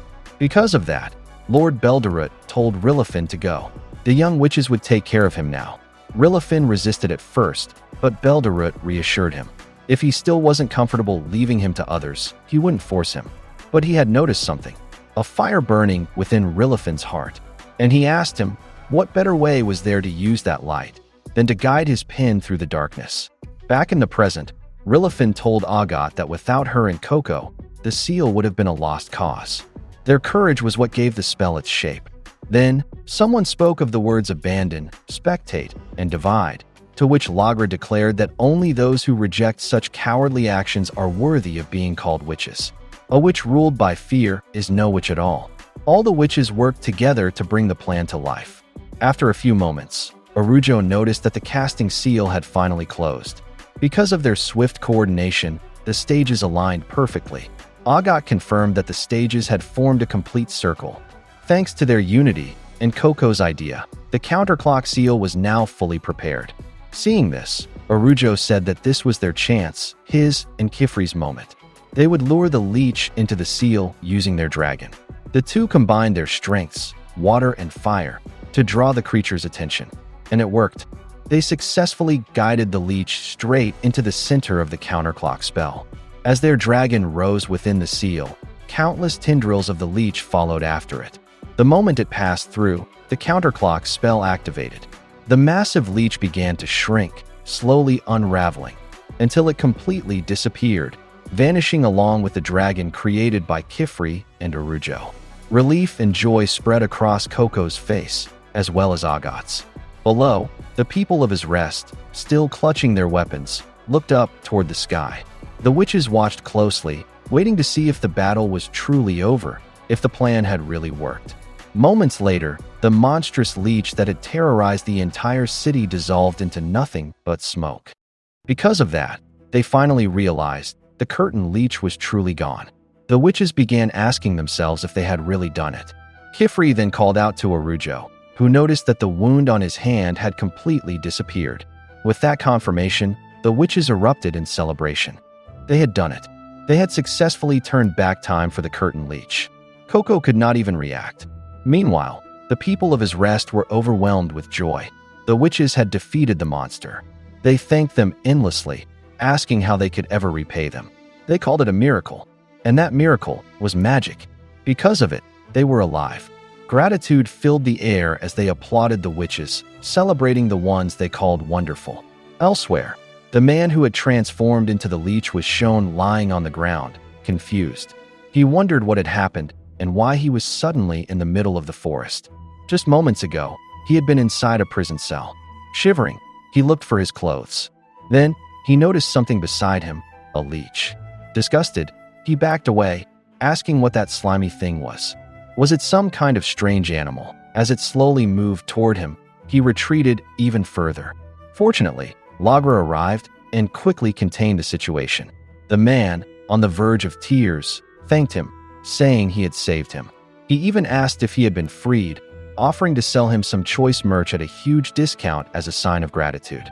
Without hesitation, Lagra punched him straight in the face. Then he tied him up and sealed him inside a dome. Dropping to his knees, Lagra let out a breath, saying that too much had happened during his first Silver Eve as the new wise in friendships. He looked completely drained. Even his stomach, he admitted, was not built to handle that much stress. The scene shifted back to Kifri. Arujo was confused about how his wounds had completely disappeared, yet he could still clearly remember everything that had happened. He could hardly believe that the spell had actually worked on the Leech. Kifri asked if his injuries were truly gone. Then Lagra approached them and said that now that the one responsible for the catastrophe had been captured, he assumed that everyone else's injuries had also healed. He added that they needed to coordinate with the witches from the Tower of Tomes to determine how they would handle things moving forward. But for now, they could finally breathe. They had accomplished their top priority. They had protected the people and saved every life. Today, they had every reason to be proud. They had done good. And so, he told them all, well done. All around them, people were reuniting with their families, friends, and companions. Coco and Agat were overjoyed at what they had accomplished, raising their hands in celebration. But while everyone was celebrating, Kifri found himself thinking about what Lagra had said, that they had saved everyone. He called out to Coco, who was startled, and said he needed to talk to her. Coco immediately began explaining herself and apologized, admitting that she knew he had told her not to fly, but she could not stop herself. Kifri, however, suddenly focused on something else. He directly asked where he was. Where was Custis? Coco had not expected that to be his concern.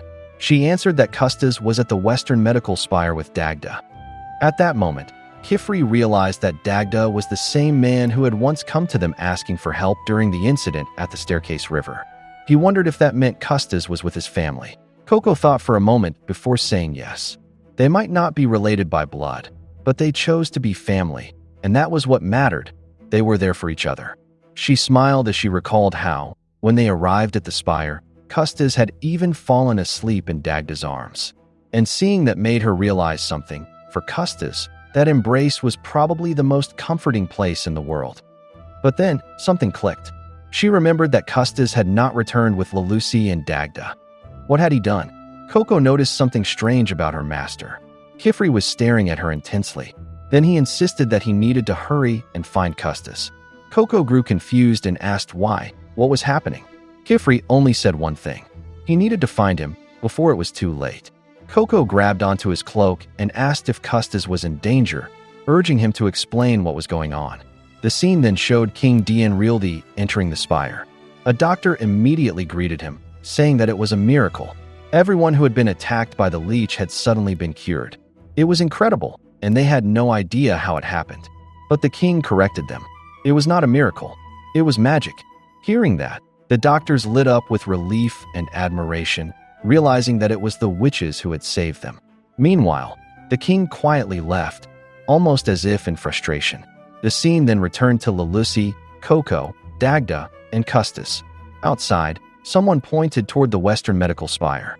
It was Atward, accompanied by Galga, who was carrying Inania on his back. They said they were almost there. They just needed to reach the spire. Hopefully, Inania would finally find the person she had been searching for. She remained silent the entire time. The scene shifted back to Kifri, whose behavior had clearly changed. Because of that, Coco asked what was wrong and urged him to explain what was happening. She asked what it was and whether something had happened to Custis. Because of that, Coco decided to just pull him along.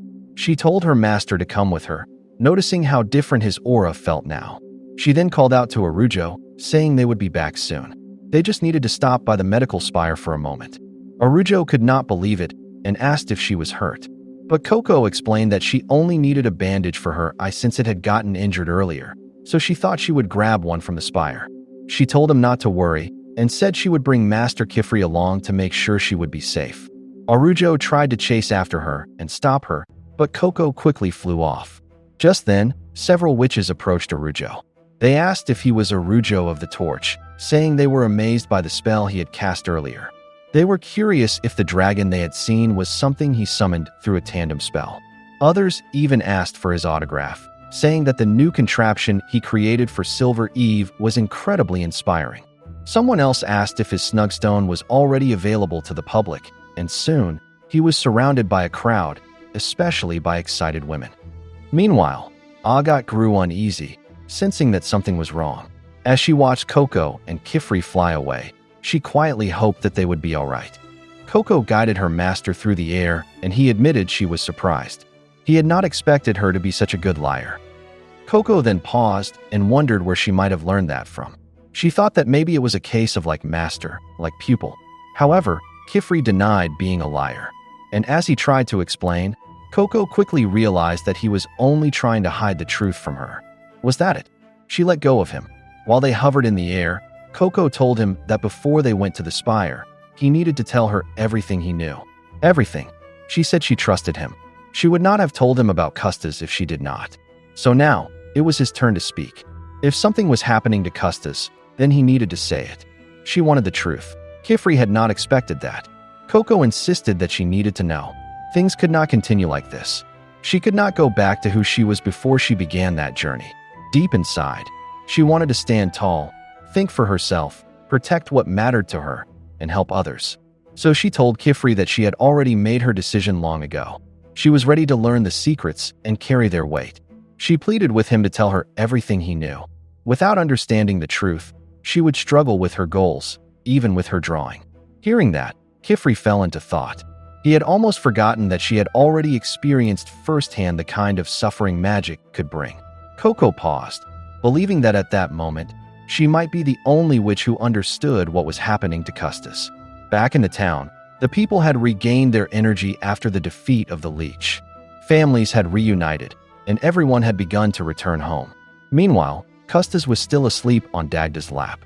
Dagda quietly remarked that at last, the dawn was smiling upon them. They were then noticed by Senosha, who asked if Custis was all right. She mentioned that everyone else had already recovered from their injuries, yet he was the only one who had not woken up. Dagda explained that Custis had not suffered any injuries from the leech. Relieved to hear that, Senosha said that if they needed assistance, they were free to call on them. The witches had already done so much for them, so offering help in return was the least they could do. Dagda found it strange that she referred to them as witches, since they were not. But then he noticed the cap beside him and realized that must have been why. He remarked bitterly that it was terrible how people suddenly treated them kindly just because of that cap. Nothing about them had actually changed. There were just as many reasons to trust them as there were to doubt and reject them. In the end, it meant nothing. He said he might have laughed if it were not so unsettling. Leaning back, he added that it was not so different from how people were chosen to become witches. When he asked for her opinion, Lalusi fell silent. Dagda continued, saying there was no clear reason why some people could learn magic while others could not. Lalusi had not expected to hear that from him. She realized he knew this because the child had told him. Dagda admitted that he had learned it from Custis, along with other things, while they were on their way there. He then opened his clothing and revealed the mark on his chest, admitting that he had struggled to believe that it alone was the reason he was still alive. Lalusi was shocked when she saw that it was a counterclock spell. Dagda went on to say that based on her reaction and what he had seen earlier, the secrets must truly be real. Quietly, Lalusi reached for her pendant at her side. Dagda continued, saying that now that she knew he understood, she might want to erase his memory. But there was no need to trouble herself, since it would not last long anyway. Honestly, he felt like he was trapped in a waking nightmare. At that moment, there was only one thing he was certain of, the suffering of that child. He called out to her and pleaded. If everything he had heard was true, if people were not born as witches, then he begged her to accept Custis into their enclave, to take him in, to teach him how to become a witch. Lalusi was left stunned by his request. Dagda said that Custis was a kind and intelligent child. He could have used magic for anything he wanted, yet he chose to help others.